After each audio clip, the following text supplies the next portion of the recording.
Joe Rogan Podcast. Check it out. The Joe Rogan Experience. Train by day, Joe Rogan Podcast by night, all day. I love that chain. What is that chain? It's my tattoo. It's my logo. American Badass. It's pretty badass. That sounds like stoner talk. It is. It is stoner talk. Most of my conversations are stoner talk, like high level. Dude, I used to be Tom Petty's weed dealer, in a sense. Like, he would come to town. He married a girl from Saginaw, Michigan. I forget her name. Great girl. And they would come to, outside Detroit where I lived, and I'd get this call like, hey, can you get Tom some weed? And I'd be like, fuck, I'll take him some weed. So I'd call some of my brother's friends to get some weed. And I'd be like, this is fucking awesome because I love Tom Petty. I didn't really know him. So I'd go up there and drop the weed off, and I'd be in his dressing room, and like, he'd be like, so what's up, man? I'd be like, nothing. And I'm like, we have nothing in common. This guy's so fucking high. I might have been tuned up on a couple beers or something. And I'm like, well, that sucked. I guess I'll just enjoy the music. Was this before or after you were doing music? Oh, this was when I was a big star. Oh, really? Oh, yeah. No shit. Yeah, I was all excited. And you're hanging with Tom Petty? Not really. I was just taking him weed, trying to hang out with him. That's how Tom Petty died. Somebody got him some pills. Oh, was it fentanyl? Yeah. Oh, fuck. Yeah, he, I don't remember what his injury was, but he was hurting, and a roadie got him some fentanyl. Terrible. Yeah, that's how Prince died, too. Yeah, I remember. I've heard that in the elevator. Same thing, pain. We all know people that have. It's a travesty. It's a fucking horrible unreal. thing. Well, let's just go right at the border. Yeah. Well, it's the border, but it's also the opioid crisis that was created by the Sackler family. I mean, those motherfuckers just got a giant percentage of the population hooked on heroin. It's some evil shit, man. Those fucking people are still running around, too. Yeah, in case you were ever thinking about quitting drugs, fentanyl should seal the deal. Yeah. That should seal the deal. Yeah. I know a lot of people it has. They were like, I was still an experimental cocaine user, this, that, and the other. They were like, when that shit came up, that was it. It's like, I had some friends tell me they were going to buy a testing kit, this, that, and the other. I was like, yeah, that's probably time to move on. If you're buying a testing kit to make sure you don't die, you probably should reconsider your options. Might want to revisit whiskey. Yeah. Weed's not bad. Weed and whiskey, it's a good combination. You don't want to go down that road. Although, I've heard it's awesome. Not fentanyl, but cocaine. I have not tried it. I've never done it. But everyone I know who does it tells you not to do it because it's awesome. I had a good run. I haven't too many problems. In the older days, it's kind of just following the handbook of rock and roll. Yeah. It's like chapter 14, get some blow. Blah, blah, blah. We had fun. I've seen people get all fucked up and lose their minds on it, but I know quite a few people in my position, like, okay, we had some fun. We were younger and, at some point, kind of a weekend warrior type thing. Mm-hmm. Don't let it interfere with business and engagements and things you have to do. I can't say I was batting 1,000, but pretty good average. You did pretty good. Yeah. Considering it all worked out pretty well.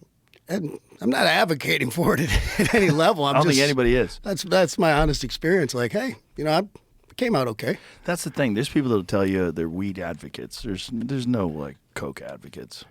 There's no people like coke fixed my life. I never got anything done. All of a sudden I was doing coke and starting businesses. Is weed fixing lives? Weed can fix people. Depends on who you are. I know if you're sick and yeah, for a guy like me, shit. Weed's a good drug. A guy like me, weed just like chills you My down. brother's a huge weed smoker. Yeah. And he'll always be like, for golfing or some shit. And I'm drinking my beers, having my fun. I'm always like, you drive. And I'm always like, maybe you fucking shouldn't be driving. He's just fucking stoned out of his mind sometimes. And I'm like, yeah, I don't like this. I'm a little nervous and I'm tuned up already. Yeah, for some people, weed makes you nicer, calms you down, makes you a little more sensitive, a little more compassionate. Yeah, everything affects people differently. Yeah. I've drank tequila 3 times. Only 3? I've been to jail 3 times. Do the math. Kid Rock, no drink tequila. So what do you think tequila does to you differently? It just makes me want to punch you right in the mouth. Really? Oh, fuck. That's it. The Mexican influence. Hey, Kid Rock, nice to see you. Like, wham! Like, what the fuck's the matter with him? Why tequila? Like what? I have no idea. What does it do? It just makes you hyper? Makes me fucking hyper violent. Fucking, you know, it could have been a combination of maybe those few times I drank it. I was just in a headspace where, you know, Right. you can be in different headspaces when you're doing different things. And you could blame it on the tequila. But it was really But just... I kind of have a rule that I really try not to, like, you know, I've really mellowed out in the last 10 years or so, but I really try not to get tuned up unless I'm in a good spot, Yeah. in a good mood with good people. Right. They don't want to be like, you know, all worked up, you know, after watch Fox News for 6 hours and just fucking ready to fucking, you know, slay the beast and start pounding whiskey and go to the club. Dude, if you watch Fox News for too long, you will think it's the end of the world. Oh, I do, and it is. It might be. It really might be. Did you see the fucking Tim Dillon thing that I posted yesterday? Yes. It's legit. Yeah, no, it's not brand Is that the new, gay but comedian? Yeah. He's fucking great. He's hilarious. But he wrote, he had a picture with a girl. He said, I'm getting married. The homosexuality thing was just a phase. And RFK Jr. writes to him, she's a beautiful lady. I could see how she ungayed you, Tim. The guy's running for president. Fucking great. Amazing. It's awesome. In that sense, it's an amazing time. He don't scare me. No, he shouldn't scare you. He doesn't scare me. He should do the opposite of scare you. Yeah. It should scare you the opposition to him. Because if people listen to what he says and you pay attention to what he says and you actually research what he says, he's telling the truth. Mm-hmm. It just, we've been fucked over and lied to for so long that he seems like a crazy person. Look at that. She's a beautiful angel, Tim. Easy to see how she ungayed you. Ungayed. Fuck, I learned something. I haven't been here 5 minutes. My new favorite word. Usually I'm just using gay inappropriate all the time, you know, like, that's fucking gay. You know, someone's like, oh, you're so insensitive. I'm like, that's so ungay. Yeah, it used to be a thing that we would say. Something's gay. Or it used to be, imagine like from the time of the Flintstones. The Flintstones was, we had a gay old time. Do you remember playing Smear the Queer when you were a kid? I never played that. What is it? It's just, you give somebody the football and everyone tries to tackle them. Like in grade school, you just ran around. We didn't even know what queer meant. That's the name of the game, was Smear the Queer. I never played that. Did you play that, Jamie? Yep. Yeah? Sure. Definitely did. 100%. You're from the Midwest? Yeah, he's from Ohio. There you go. They didn't have that where I grew up.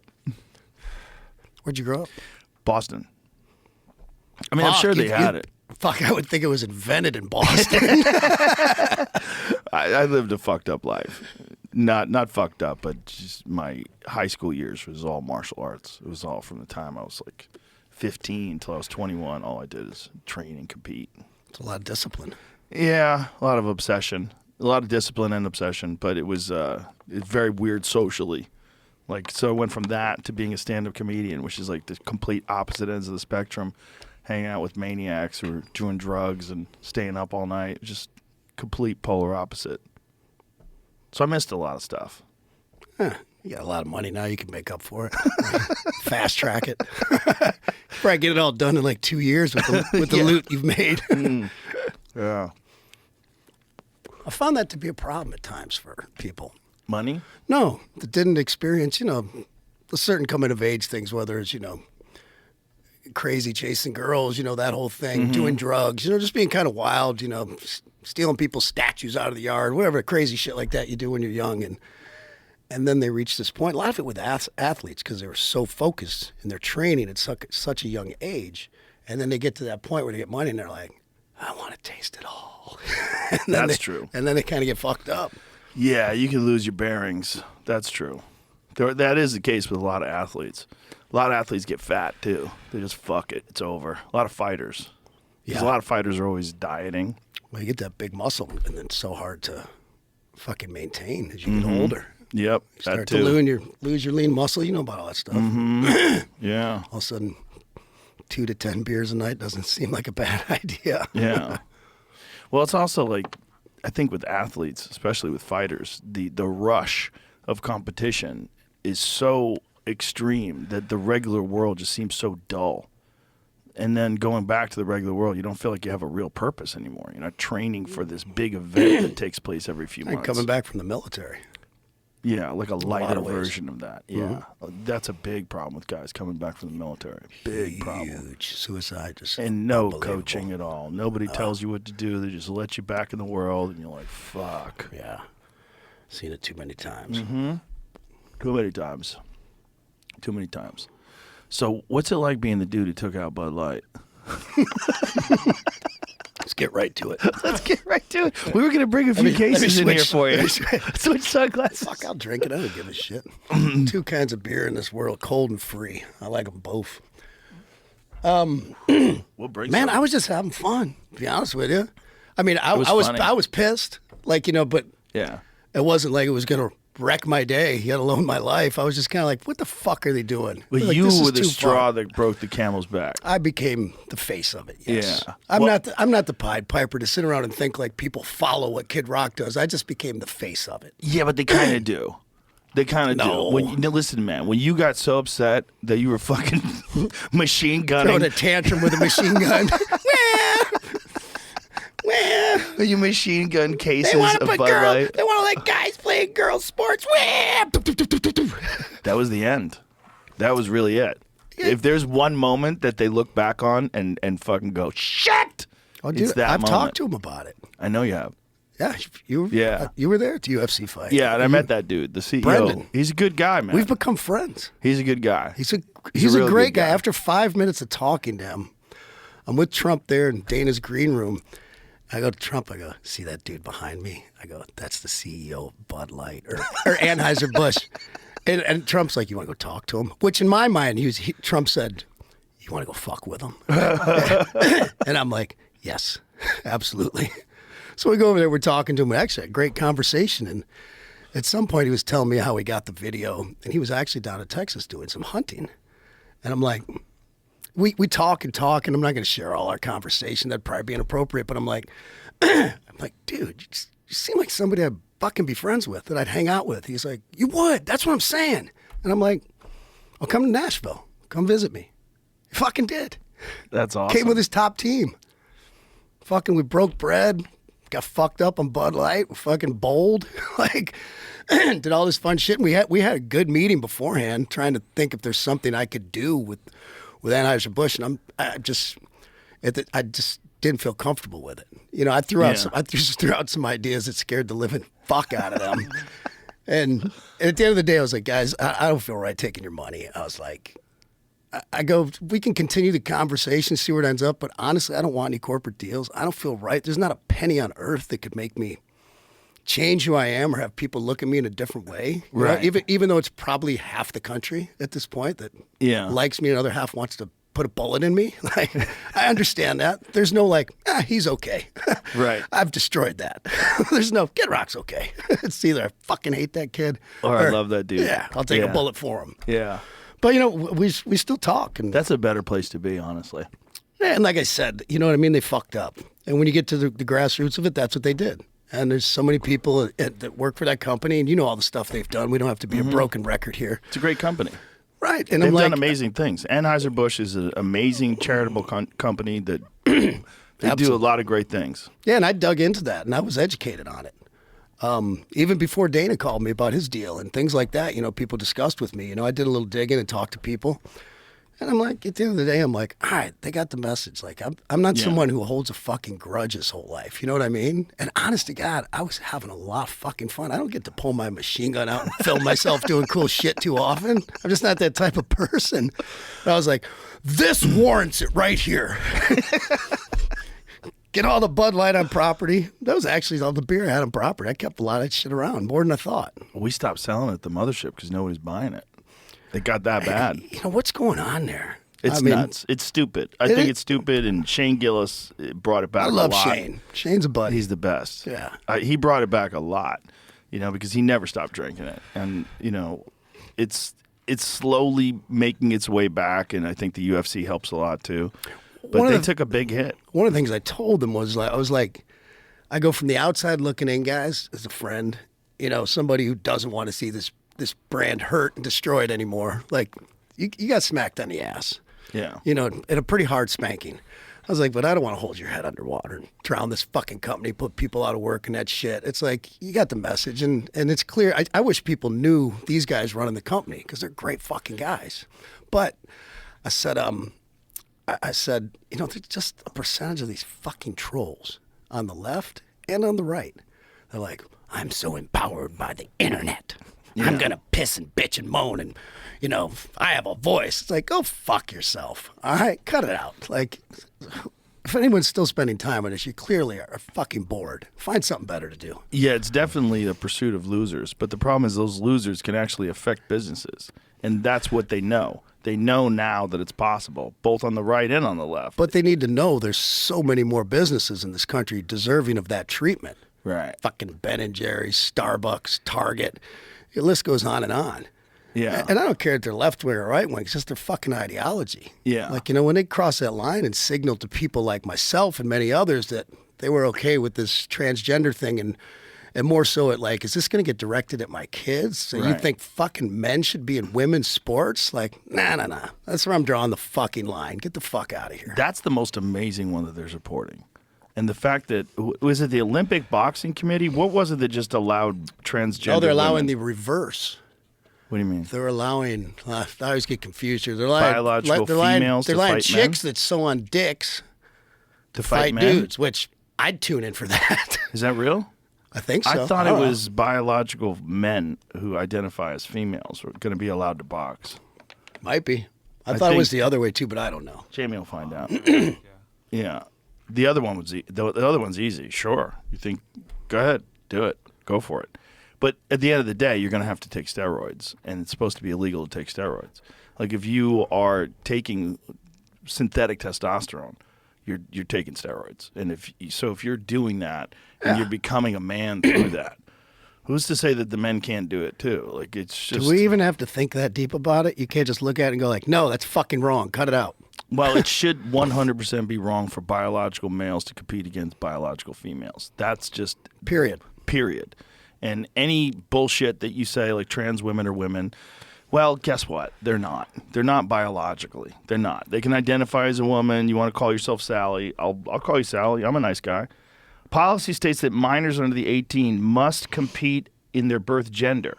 In the weight class outlined in the rule book, transgender women over 18 can only compete in the female category if they undergo genital reassignment surgery and submit to quarterly hormone tests for at least 4 years following surgery.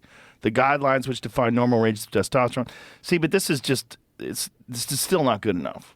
The people don't understand all the I different didn't understand variables. any of that. I went into it deeply, unfortunately. Transgender men over 18 have to meet similar requirements. They must undergo genital reassignment surgery. Transgender men? Genital reassignment surgery. So you have to get a fake dick? You have to in order to box. Submit quarterly. That sounds insane. Are there donor dicks? They should be, right? Do you know they You can't need a donate kidney testosterone? or like a heart or something? Like, They can't- are there donor dicks? They definitely do. For guys who get their dicks blown off, they get them new dicks. Are they switching? Like, hey, I want to be a man. I want to be a woman. I haven't heard of that yet, but I'm sure that's coming. But what they do not do is they don't give you the balls. Because if someone switches your balls, like say if you donate your balls, you die in a car accident, you donate your balls to science or whatever, and someone takes your balls and sews them on, that'll be your kids. Your genes will come out of those balls. So it won't that it won't sounds be like a fun. new person. Yeah. What the fuck? I mean, it won't be like this person's genes carrying on. It'll be your genes carrying on through your balls that are attached to this guy. So that's not ethical. And why does this always like come up in conversation? Is it the media? Yeah. Because I don't remember the last time like I seen it. And by the way, if you're transgender and you're really fucking good at it, no one knows. Right. It's usually not the case. Although, only time I've been around transgender people is like some crazy club like in Miami or New York back in the day. And gotta say, fun. It was rare. Yeah, but I mean, you used to have those clubs where they weren't. It'd be a fucking blast. No big deal. Like, Yeah. if this is America, freedom. If you want to fucking be that, go ahead. Like, I'll exist with you in society. Yeah. You're probably not getting the dinner invite, but But, if you're out and about, like, we can both shop in Walmart. I'm not going to freak out. If you're not Yeah. fucking with me, I'm not fucking with you. Yeah. No matter who you are. And that's how it should be. Yeah, it's pretty That's simple. how it should be. It's common sense. Yeah, you should be able to do whatever you want. But when you want to compete as a woman or you want to start, if you're a 50-year-old man, you want to compete against young girls, which is what's going on in Canada. There's a guy who's 50 who identifies as a teenage girl. They let him compete in swim meets with girls and change in the locker room with them. That's now you're insane. Now you're taking it too far. And that's the problem. No one's ever happy with us moving the goalposts a little bit. They want to move them, reestablish, move them further, move them further, move them further. I had a thought about that. So I'm thinking, like, it's Black History Month, right? I can get down with that. That makes sense. I think November's like Native American Month. I can get down with that. That makes sense. The thing I'm struggling with is Pride Month and Veterans Day. Right. See the fucking balance there? Yeah. I'm like, Good point. Should we flip that? Yeah, that's a good point. That's a real good point. Yeah. It's a weird time, man. It's a weird time because there's like so many fucking weird people that are involved in promoting these things and pushing them and changing what's normal and what's not normal to regular people. It's just fucking weirdos and all those fucking mentally ill fucking nutcases. That's why. That's honestly why I carry a gun everywhere. Where I'm legal to, or I have somebody with me. It used to be like, okay, if I'm going somewhere where I thought, that would, make sense to do. I've always had a concealed weapons permit everywhere and whatnot. I'm just a gun enthusiast. But in the last, I don't know how many years, so many years, it's like carry a fucking gun everywhere. Just because of that, like just fucking people that are unstable. Mm-hmm. You never know when one of these motherfuckers is going to lose it, and you're just sitting there defenseless. Yeah, it's a strange time, man. In so many ways, people are just. I gotta imagine they were saying the same shit in like the '60s and '70s. They were, But the '60s and '70s were fucked too. We just forgot because the '80s were so easy. The '80s and the '90s, everyone was kind of coasting, and then everyone was on blow. There was a little bit of that. The But it's 80s. also the Cold War ended. This collapse of the Soviet Union. We weren't worried. There wasn't like this existential threat hanging over our heads. Well, now it's back. Now it's back. Yeah. Fun times. We've done a 360. Fun times. Real fun. Chinese people are entering over the border. Unbelievable. Yeah. I had no thought on that. I think I saw it on a T-shirt. I don't take credit for everything I say because I most likely am just repeating something I saw somewhere. Right. But it's like, they want to do away with gas stoves, make them electric cars. Like, why don't we start with that wall? I can make that fucker electric. Put up some solar panels. Yeah. China built one how many thousands of years ago? Fucking make it a tourist attraction. Charge people. Go fucking hang out in the wall. Put some fucking Louis Vuitton stores on it or some shit. Well, it's a real weird thing, like what they're doing. And there's so many different people that have opinions about why they're leaving it open and why they're allowing people to come in and setting them up. And Dr. Phil was on here yesterday, and he was talking about it. I like Dr. Phil. He's a great guy. He's starting his own network. I played his show years ago. Did you? It was like so many anniversary show. It turned out it was one of his favorite acts. I fucking played a banjo on there. Oh, that's awesome. He's a good dude. Yeah. I know him through. I'm friends with his son. Son's a good friend of mine. All right. But he's starting a network. Like he's just so fed up with the news and the way things are portrayed and these biased ways, and he wants to have objective news. And so he created The his own HR network. department. Yeah. Yeah. Yeah, it's a fucking very bizarre time. And I'm sure it's going to get more bizarre. We're going to look back on these days one day like, oh, remember the good old days where all you're complaining about was transgender women competing in sports? Kid only wanted to be a cat, took a litter box to school. Fuck the good old days. Yeah, people don't get better. Like society doesn't get better. Just gets, unless something happens, unless they figure out some sort of mind reading Well, software. unfortunately, usually that turns out to be tragedy.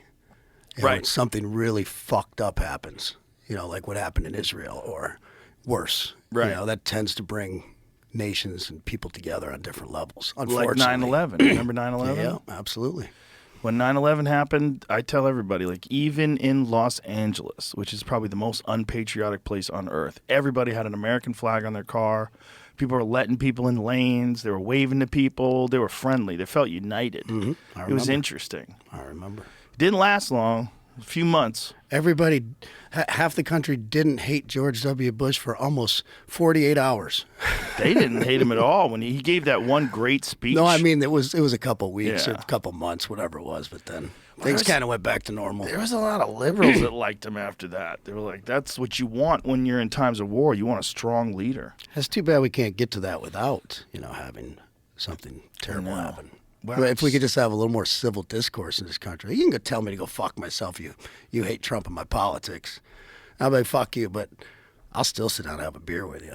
Like, we don't have to have this fucking goddamn going for your throat. And I'm part of the problem. I've been polarizing, no question. My last album, that's what it was all about, or a good portion of it. And I understand that. But I even said that album, I was like, I'm going to get this out of my system, and hopefully we can go back to having some civil discourse in this country. Did you That was think about actually it one of that my way? that was actually one of my suggestions to Bud Light.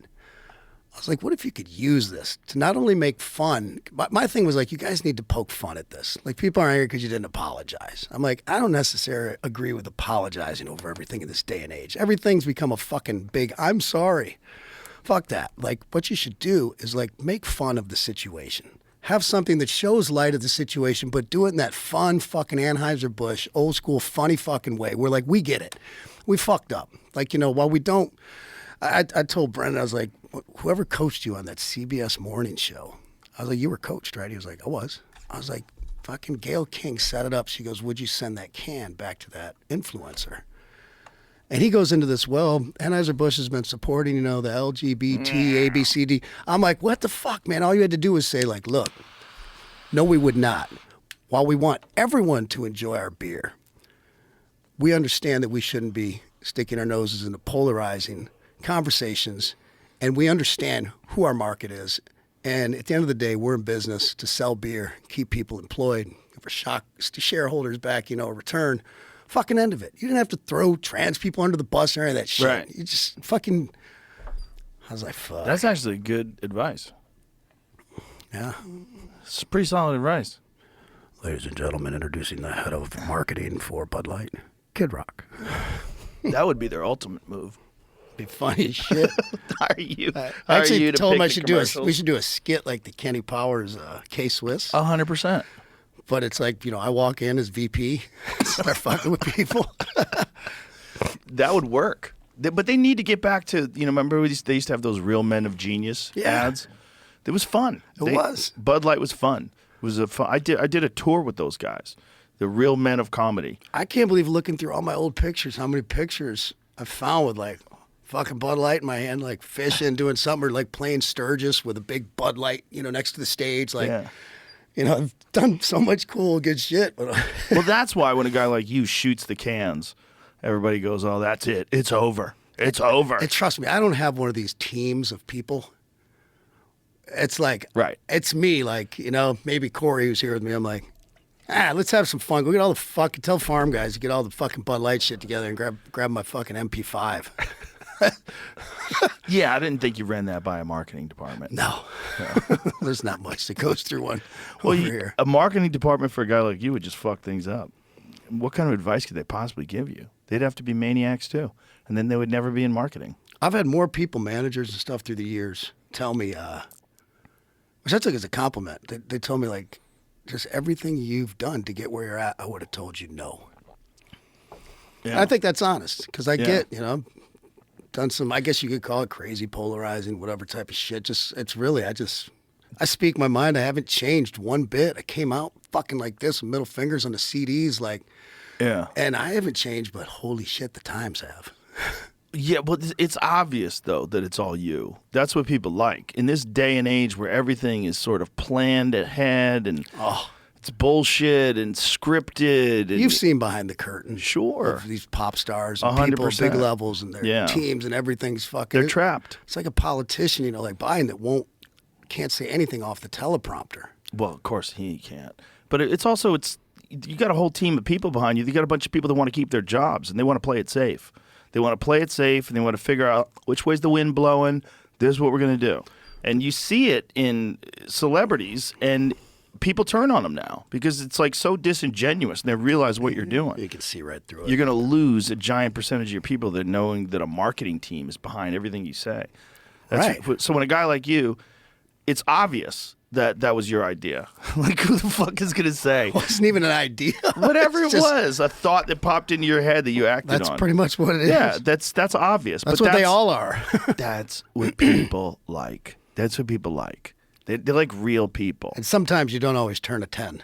You're No. like, oh, yeah, maybe I should have thought that one through a little bit more. Most of the things I say. When you think about it, I've done so many podcasts hammered, and then after we're all listening or thinking about what we said, like, what did we say? Like, Oh, boy. Story of my fucking life. yeah, but people like that. They like real humans. They don't want some fucking pre-programmed bullshit shoved down their throat just to make a little bit more money. That's incredible. No one's looking that for kind of seems like a big chunk of the country wants that. They want to go back to this normal, fucked up DC.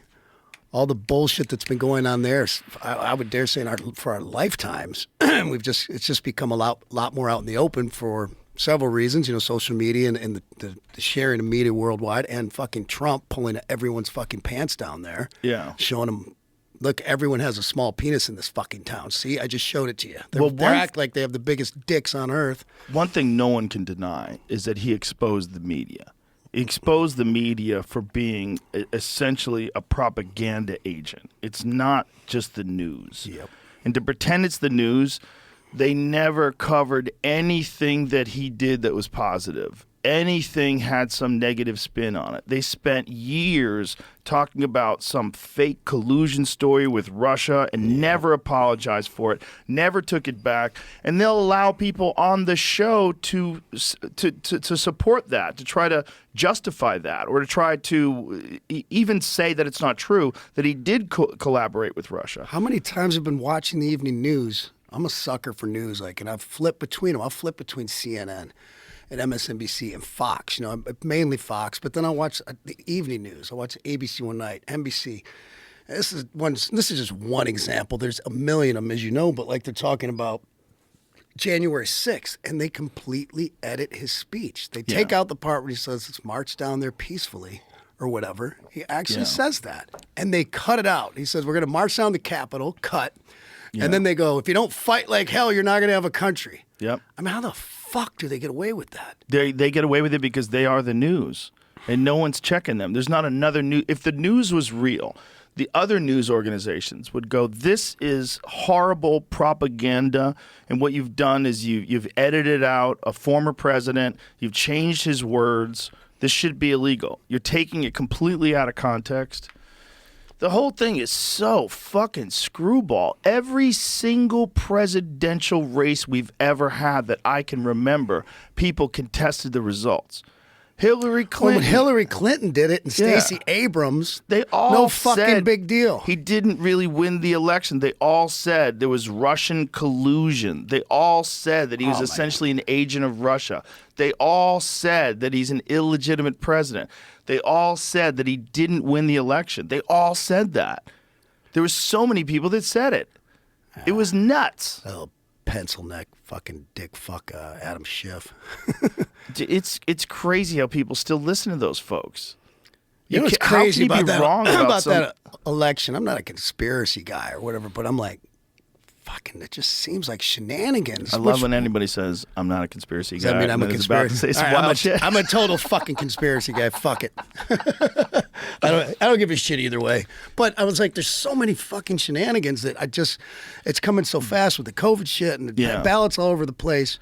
You know, Secretary of States are taking liberties, but Here's my position But wait, on it. let me Go ahead, finish please. this one. It was that. Hold on, did I lose my train of thought? Secretary of Sorry. State. It was that. Okay, so the biggest corporations on the face of the earth are getting hacked. Right. But there's absolutely no way you can get in this election thing. I'm like, then why aren't these corporations using that technology? Why are they still getting fucking hacked? That doesn't just make up. I just can't figure that out in my fucking mind. The statement is there's no evidence that they've been hacked. Doesn't mean, it ain't a crime Which if you is don't true. get caught either. It is true. But there is evidence that you can hack those machines, right? And There is. wasn't that, Jamie, the subject of they were going to update the machines in 2024 or something like that? But they're going to update them, but they weren't at a certain point in time when they were recording this, where they were reporting on this rather. They hadn't updated them. Here's my take on this. Election fraud is never zero. It's not 0%, right? We can all agree to that, right? Mm-hmm. I think we can all agree that there's people that are complete maniacs, that are maniacs for the Democrats or maniacs for the Republicans, and they will do whatever the fuck it takes to get their person to win. There are certain human beings like that exist, especially in these like very polarized groups, and especially when you've got a guy that you've been comparing to Hitler forever. So you can kind of treat him as if Hitler's coming, let's stop Hitler. Literally, you can think like that. They're you doing can it get right people now. to think like that. And the moral question would be, if you knew you could stop Hitler from being president, would you do it? And how would you do it? And then they act that way. Such bullshit. But what they don't recognize is that is deeply un-American. And the only way you're going to beat this person or any person who runs for president is to be better than them. That's what this country's supposed to be about. It's supposed to be about a meritocracy. It's supposed to be, who is the best leader? Is it her? Is it him? Who is it? Who's the best leader? And that's the person we should gravitate towards. Who has the ideas that make the most sense? Who's the one who understands what the fuck is going on internationally on a deep sense? Really can tell you like what the people, the puppeteers behind the strings, like how this is all happening. Well, I think a lot of that would be taken away if we cap the money. Like you can raise, let's call it $10 million. Yes. You can each raise $10 million. Now let's see who spends it the wisest. Well, it seems insane that you could just donate fucking untold millions of dollars to these super PACs and they can support these presidents. They're essentially running the country because you can't beat them. And they play dirty. They play so dirty. I mean, it's kind of impressive. But it's also they're exposing the wiring under the machine in a way that it's never been exposed before. You know, we never were totally aware of how wild it is that, you know, there's a group of people that no one ever thinks about called the deep state that is real. And they're going to run Biden right out of there. Make no mistake. Oh, they're running him out right now. They're fucking running him out. That's why all these crimes or all these things he's being charged for. And then that judge's decision. How about that judge's decision? That he was too mentally compromised to be tried. That was the prosecutor's decision. Or what? Was the, is the that what it was? investigators. Whatever his name was, HUR. So who was it? That was in his report. Yeah, let's But see do you what need the that exact quote does was. anybody out there need that fucking report to just watch this guy and go like, Of course hey, I not. feel bad for him. He's fucking old, It's right? We're all total going to get there gaslighting, someday. right? Yeah. It's like, can you not fucking look at this guy and go like, I can look in his fucking eyes and go like, something's not fucking there. Something's wrong. It's the people that work under him, because if he goes, they go. Then everybody gets appointed by the new person. The report described Special counsel. Yeah. Okay. The report described the 81-year-old Democrat's memory as. I wonder why they write that. The 81-year-old Democrat. How about the president? How about the president's memory? As hazy, fuzzy, faulty, poor, and having significant limitations. It noted that Biden could not recall defining milestones in his own life, such as when his son Beau died or when he served as vice president. God bless his son. But think about just that, the way they wrote that. The 81-year-old Democrat's memory. Why would they write that? That seems so nuts. Little He's political. the president. He's not just a random Democrat. Like, what defines him? If you got one word, you go with Democrat.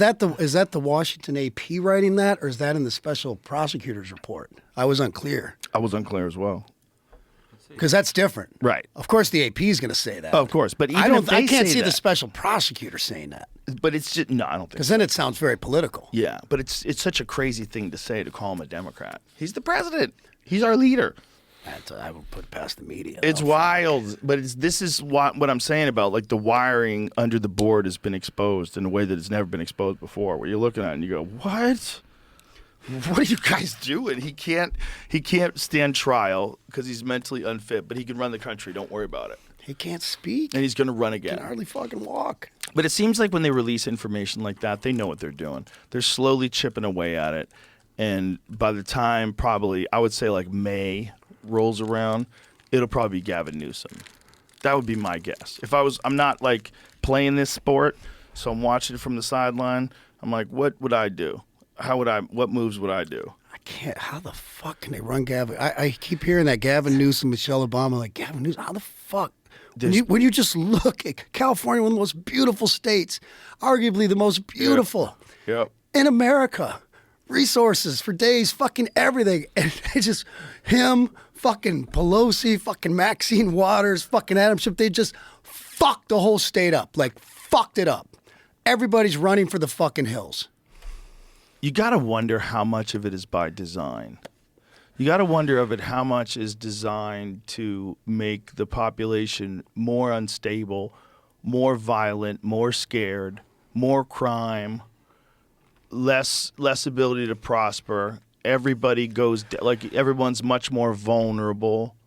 Well, this seems like a lot of work of the Democrats, though.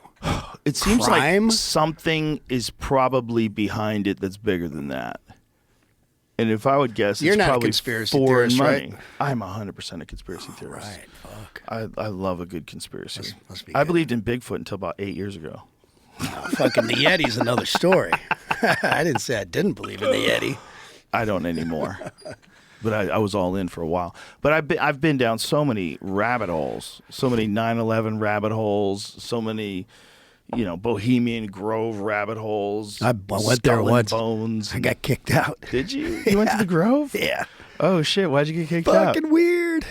Fucking weird. I punched a kid in the head. You punched a kid in the head in And- Bohemian Grove? Yeah, it turns out this fucking kid was an infiltrator. So then after that, I was kind of this hero. Like a year or two later, he'd come back. I was like, I'm not coming to your little fucking weird party out in the fucking woods. I was like, I went once. It ain't that cool. So the infiltrator, what happened with you and the infiltrator? We're sitting on this fire. You have these little, they're kind of like tree houses or campsites, but they're really nice. Everyone has a private chef. Got like, Really? Yeah, you do share a room. Me and Jimmy John shared a room. That was fun. And I can't remember kids talking around this fire, and he just started popping that shit, and I just fucking went at him. Oh. Gave him a couple, helped him up. It's like, hey, we good?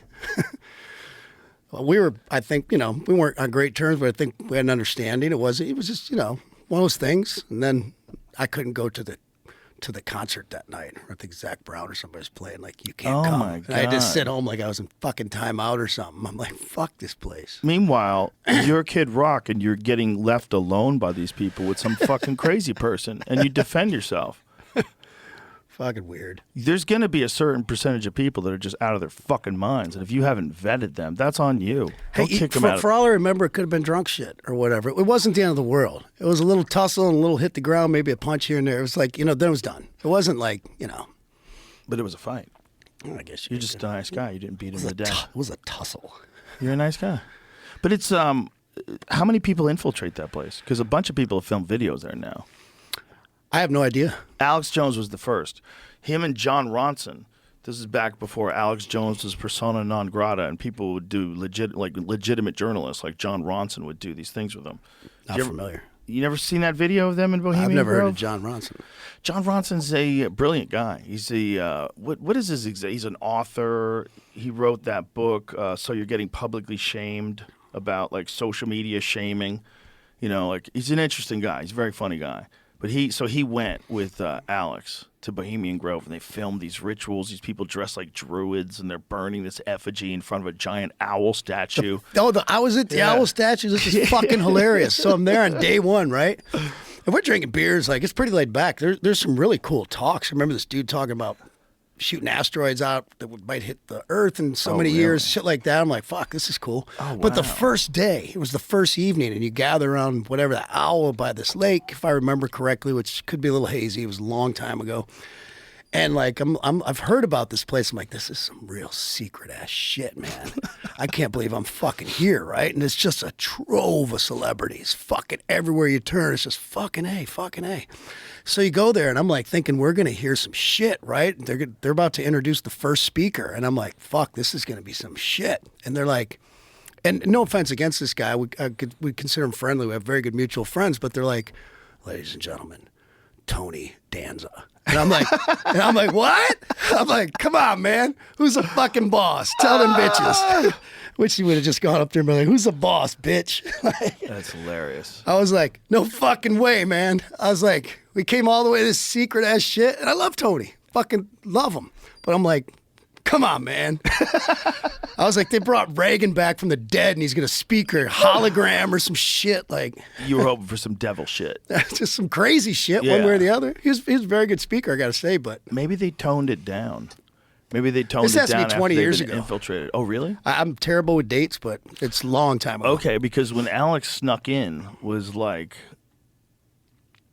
the 90s, Jamie? What was it? Like when Alex Jones and John Ronson snuck into Bohemian Grove. That's when they first got that video. I want to say it was in the 90s. I want to say it was like 99 or something like that. I did have some fun there, I got to say. It was fucking weird. I met like Paul Pelosi and his son. Oh, boy. And like Chris Matthews, like, you know. Oh, but I was okay. hanging out with them. We were having cool conversations. That's Kind of cool. weird. And then they asked me like I had to come play my guitar Oh, no. and like sing at one of these camp things. And I was like, I feel so used. I feel so dirty. Like, I don't do this shit, man. What the fuck? Yeah, that's got to be weird. Hey, man, play us a song. Well, it's kind of like a unspoken requirement, like a wink, wink. Like you need to take your guitar over there. You know, if you want to be in good graces or be a team player type deal. And I'm like, yeah, I really don't. A friend of mine went to a party, and in the middle of the party, Michael Bolton just starts singing, and everybody gathers around while Michael Bolton was standing there singing. Was it set up? Yeah, it was set up, Oh, well, that's fine. but no one knew. Then all of a sudden, like, I think no one knew. How do you He know? didn't know. But it was just like, what's going on? Then how do you know? All of a sudden, Michael Bolton singing, and everyone just be quiet. It's not a don't want to look like a putz to like. Otherwise, just like, hey, these motherfuckers paid me a shit ton of money, and I'm gonna sing some songs. Right, that's what it is. It's like the ultimate flex, you know? Yeah, that's how I used to fund my foundation, doing corporate gigs. Dude, Dana White had a birthday party. I've played it a few times. I know you have. I know you have. And Dana White's birthday parties are wild. And he had a birthday party, I think it was for his 40th, and Stone Temple Pilots played. Mm-hmm. Dude, they put on a show like it was a fucking packed arena. That's what I did. I mean, I know you Ask do. Dana. I That's know what you do. exactly what he said to me. He goes, Yeah. "There's 150 people here." He goes, "Where'd you think you were?" I was like, "Fucking AT&T Stadium." That's exactly what he You told kind me. of got to put yourself in that mindset Fuck yeah. because those things can be fucking grueling. Right. They can be weird if people aren't paying attention. And the Stone Temple Pilots thing, there wasn't a lot of people there. There was only a few hundred people there. It was crazy. That's usually to what see. they are. A couple hundred people. Dude was killing it. Killing it. He had the bullhorn out and everything. Oh, Scott was the best. Oh man. my God, what an animal that guy was. Like, it was so inspiring, like how good he was at performing. Yeah, he was fucking loved Scott. God bless him. They killed that show. It was really good, man. It was really good, and you felt like super lucky to be there. That's great. You know, there's something about seeing something where there's not a lot of people around to see it. You know, that's why I like watching those UFC fights in the Apex Center. There's something about, even though I know the world's seeing it on video, like to be there live while that's happening. Like that was one of the positive things about COVID. Can we talk about that punch at the my last God. fucking one we were at? Sitting there? That fucking, I think it was the second. Josh Emmett. Yeah. That crack. Oh my God, dude. That guy I, punches I've only so been to a hard. handful of the fights. I know you've fucking, obviously that's your.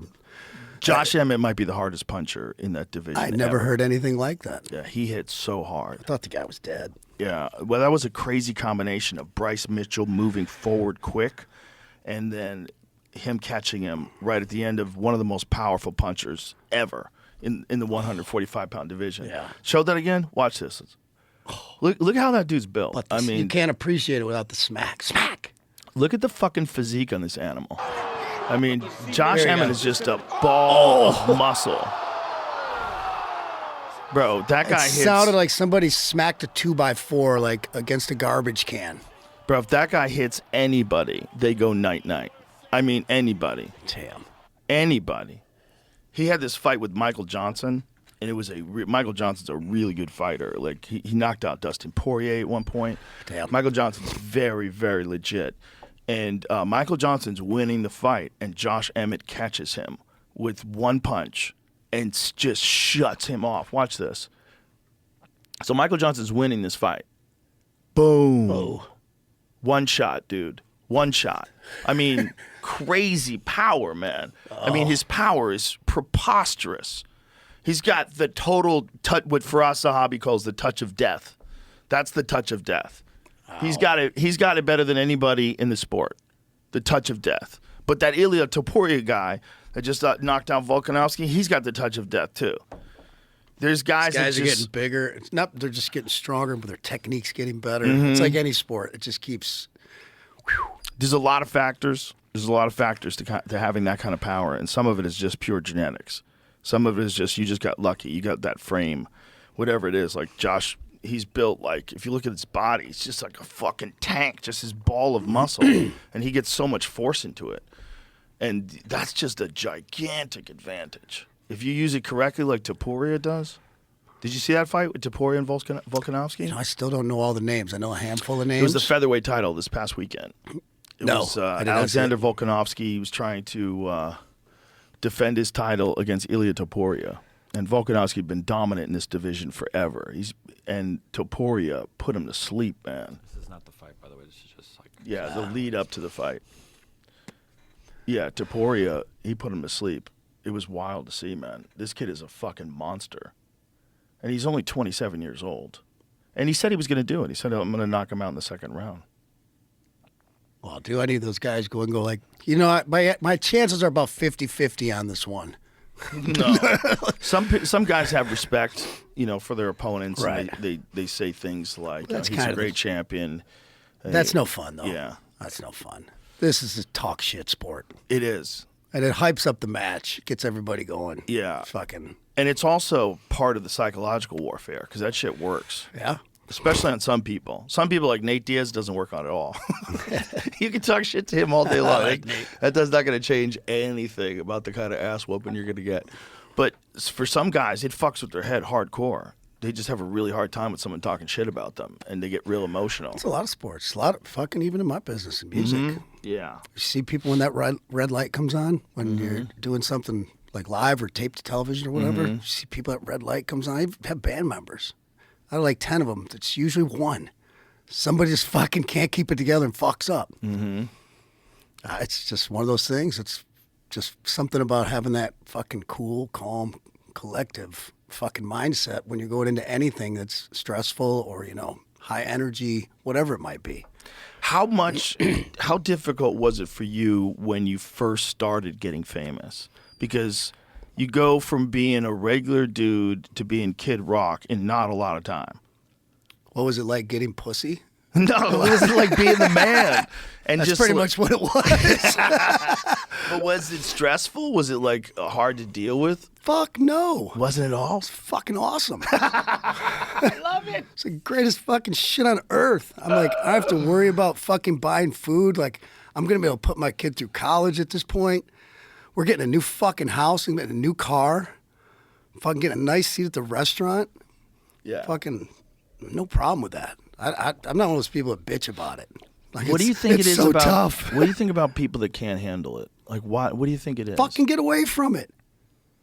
Britney Spears moved back to wherever the fuck you're from. Where's she from? Arkansas or Louisiana or something? I don't know. Somewhere where down she's there. Get the fuck out of L.A. That place is eating you fucking alive. I think Britney's in Vegas now, right? Oh, so much better. Yeah, it's better for her health. You know, It's a I'm more not going to do stable heroin environment. anymore. I've stepped it down to crack. And gambling. And there's ways to get away from it. Yeah. There's ways. Trust me, you know this too. Yeah. So many of these people, because I've been here and seen this first fucking hand, the front row seat. Half these people are telling these people. They're feeding the machine through a source to get their story told. They're telling them where they're going to be at so the paparazzi's there. Yeah. It's a fucking game. It's a publicity game. It's weird. And it works. You can make a lot of money that way. Who the I don't fuck hate the game. wants... Like, I That's what the Kardashians did. Exactly. Worked out well. God bless them. Solid business model. For them, really worked. Like, if you just want to make money, that's the way to do it. I will never get the big ass thing. I don't get it. I just right over my head. Like, You don't like big asses at all? no, Really? You like them little? just fucking small white pancake ass with huge tits. Every man has his type. I don't know. Yeah, that's all I'm saying. So everybody has his type. But there's like this fucking ass movement in the last 10 so many years. It's awesome. Interesting. It's awesome to watch. Watching rap videos and shit. It's fucking great. I'm like, really? That's all right. You just don't know what the appeal is. None. Wow. None. I don't think I could be further from you in that department. I love a good ass. Yeah. A big girl that looks like she could squat. Sly Stone, different strokes for I like different folks. Girls look like they can pick up heavy kettlebells. Oh God. I don't have a heavy kettlebell. I'm working with the old 2-pound hand weight down here. Different strokes for different folks. And isn't that the message anyway? Yeah, For the world? totally. It's really what it should be. All right, I'd say everything against it. I'm just saying I don't get it, Yeah, I get that you don't get it. and that's okay. You got like a 1970s sensibility. You know, Yeah. like the Catherine Bach days, Oh yeah. Dukes of Hazzard. Oh fuck. Remember how hot she was? See, if a girl with a huge ass drove up in the General Lee, I'd definitely be excited. That lady was so pretty. Oh my God. I remember watching that show thinking, that's not even possible to be that pretty. How the fuck is she that pretty? All those shows, Love Boat, Fantasy Island, Dukes of Hazzard, How about Charlie's Angels? Charlie's Three hot Angels. chicks out there solving Fuck crimes. yeah, with guns. Sold. Fantasy Island, like they got Oh, a yeah. fucking midget. You're like, yes. Oh, welcome to Fantasy He's Island. in a suit. They got a little guy in a suit. Like, fucking, he's got an accent? Oh, fuck, turn it up. Was there always a lesson in Fantasy Island? Like they didn't really need what they were asking for and they should have just like stayed where they were? Wasn't there like Don't those kind of recall. messages? I don't remember. Did Wasn't it be kind of like careful what you wish for type thing? Yeah. Those are always that way. You know? There's always like a trick. The genie's got a trick. Careful what you wish for. Yeah. Yeah. Yeah, it's never like, oh yeah, and then I'm going to be the king of the world and everything worked out great. You have one wish. I'm going to wish for 1,000,000 wishes. That would kill you, right? If you do that, they get real mad. Like, no, you abused the wish. Totally. Imagine if that was real. Imagine if genies were real. We're just all looking I was for 'em always like jealous Pokemon. of Ricky Schroeder on Silver Spoons. I'm like, fuck, look, all these kids got a fucking train in his living room, man. How cool is that? Pinball machines everywhere. Shit. I'm like, fuck, that looks awesome. And it's not like I grew up without. I'm from a very middle, upper class family. We had everything we needed. We had a swimming pool and tennis court and shit, all that. But I was like, fuck, Silver Spoons. You're like, we don't have money like that. That's some other shit. That's what social media is doing times 10, right? Yeah. Imagine being a kid today and just dealing with all this social media shit. Trying to keep up with the Joneses. Impossible. Yeah. It's just Well, trying to, I think it's even worse. Like I have, well, my granddaughter's 9, but I have nieces who are teenagers and going through all that stuff. And it's, man, the influence it has over them. And then what the other kids say and then what they're all saying on social media and what the new trend is and what the new this. I think it's always been that way, but now it's just exaggerated times 1,000 because it's a everything's right there. difficult thing for adults to handle. In the emotional aspect of going back and forth with people and comments and stuff, and the whole world is commenting on things. Like when they're doing that to each other, the kind of pressure that they're putting under them, no kids have ever experienced that before. No kids have ever grown up with that before. This is a totally new pressure. And if you look at the data, it's like suicide went up, self-harm went up, depression went up. It's not healthy. It's not normal. And I think it's the devil. I said that the year Twitter came out. You might be able to look this up. I think it was in Rolling Stone or somewhere, or whatever. They're like, what do you think about Twitter? And I said, Twitter's fucking gay. This is right when it came out. and so as time went on, because all I saw is people like having a Subway sandwich for lunch or whatever. I'm like, no one gives a fuck. Oh, Like, right, the early days. yeah, like, Yeah. get promoting stuff and this, that, and the other, fucking getting a rise out of somebody, stirring the pot. But then the funny part was years later, Twitter blew up to be this huge fucking thing. And they're like, this fucking reporter's getting kind of snooty with me. And he's like, you said, and I quote, Twitter's gay. And I'm like, no fucking way. I go, I didn't say that shit. I go, and I'm so sick of you fuckers in the media misquoting me every opportunity you get. I said, to be clear, I said Twitter is fucking gay. All right? Get it right. The I gotcha questions like that. You said Dude, that's why I stopped doing interviews like 10 so many years ago. Yeah. Because, you used to have to promote something called every radio station in every market. It's like that would be part of your day. Get up early, which I was not good at back then. These days I'm up at 3:30, but it's not good at it back in these days. It's like get up early, call all these different places, all these things like weekly. And it turned into, as the internet and social media started becoming prevalent, it turned into, I gotcha, because that was the headline. And as my publicist used to say, dude, you speak in fucking headlines because you have no fucking filter. And I'm like, I don't. It's going to be very tough to change that. So it was always this, be your buddy, say some nice things. Hey, your new record's great, blah, blah, blah. Then like fucking get you on the line with something. Of course, I go off the fucking rails. Right. And then fucking that's all you hear about. And it just, Well, that's what they want to do. They still do. They only have a couple of minutes with you. They want to say something outrageous or question you in a way that's going to go viral. I just got tired of dealing with it. Yeah, and I feel bad for so many reporters that were so good to me, especially in Detroit. That I just kind of, I think a lot of them took it personal. Yeah. I've been meaning to contact them for all these years and say like, hey, I'm going to do stuff with you again. I'm starting to come out of it. I'm doing your show. I'm like, I get it. I got some stuff to promote. I'm like, but I just didn't, like, if I never saw another fucking TV camera or an interview again, I'd be fine. I'd be totally fucking fine. Like, I don't need to be on fucking Good Morning America every week. I don't give a fuck. But you don't have to. You have a beautiful setup. Well, I'm very blessed to not have to. The way you're living your life is amazing. I don't want to overshadow that. I'm extremely blessed. I know you appreciate it, but like the way you're living, like I've talked on this podcast many times about you giving me the tour of your house. It wasn't even done. Oh, by the way, you got that wrong. You're like, what did I get wrong? You said my girl listens to you religiously, my fiance, and she'll always play me the hot clips, Right. The shit, and what that one was on me, and you're like, he's got a golden shower. I'm like, a golden shower? That's like pissing on somebody. It's a gold bathroom. The whole bathroom's gold. Yeah, but there's no shower. The shower's not gold?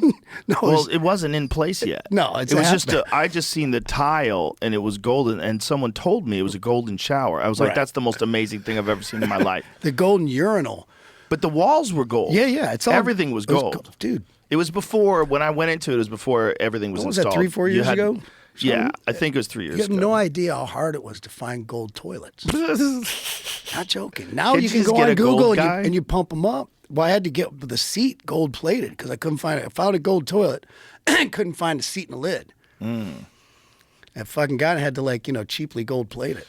Well, gold is a weird. You ever see what they can do with gold? They can take a little tiny piece of gold and cover this whole table. Absolutely. Very I get so strange. much shit gold plated, 18 Very karat, 24 strange. karat gold plated. Look at that, bro. You got a Where gold the fuck did you get urinal. that? The internet knows Fucking, everything. hey, that's on the internet? Bro, look at that. That's amazing. A gold urinal. Why not? Your house is incredible. I describe it to everybody. I'm like, there's 2 bedrooms. The fucking house is gigantic. It's bigger than the actual White House. It's got 2 bedrooms. I think your house is bigger than the actual White House. No, fuck. I think so. No I think, way. yeah, somebody was telling me that. No fucking way. The Yeah. White House is like 100,000 square feet. Are you sure? Yeah. That thing looks little. I've looked it up. Isn't it? But the White House has more than one house, right?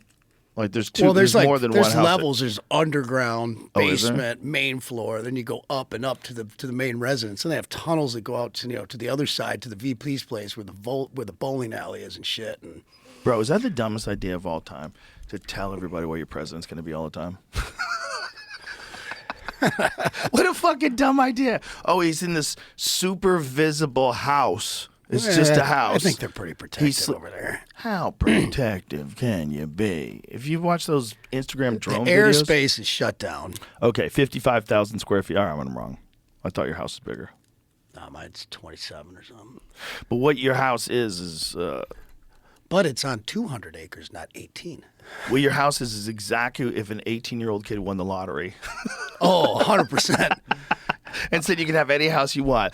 I want a fucking giant room for jacuzzis with like exposed beams, like a collapsed mine. I'm like, this is amazing. I joke with my friends when we're touring. I love to give people tours. I'm proud of it. You know what I've done and hard work and shit. And it's one of my favorite things to do.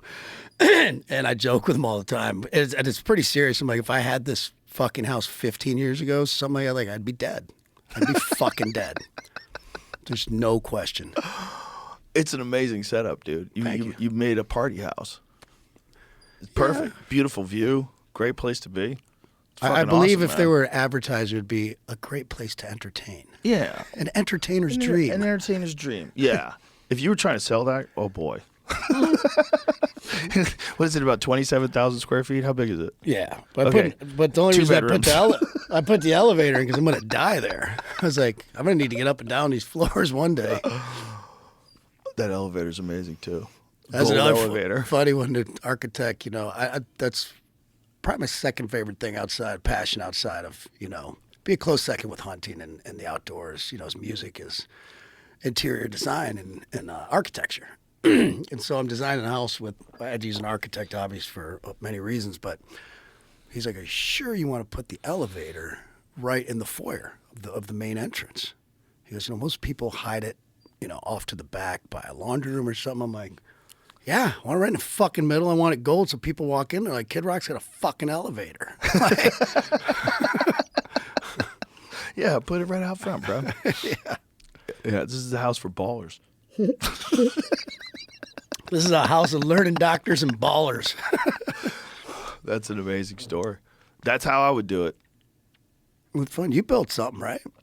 No, I bought a house. I bought a house out here. But if I was going to build a house, I'd build a house like that. I think what I want to do is I want to build a podcast ranch. I've been thinking a lot about that lately. You this is a good, you got a lot of cool Yeah. shit here. But you can take all this and I've already figured out your lighting here for you. I was telling the guys out really? front. Yeah. So there's several spaces here and there's a lot of light switches. I noticed already just from doing a small tour.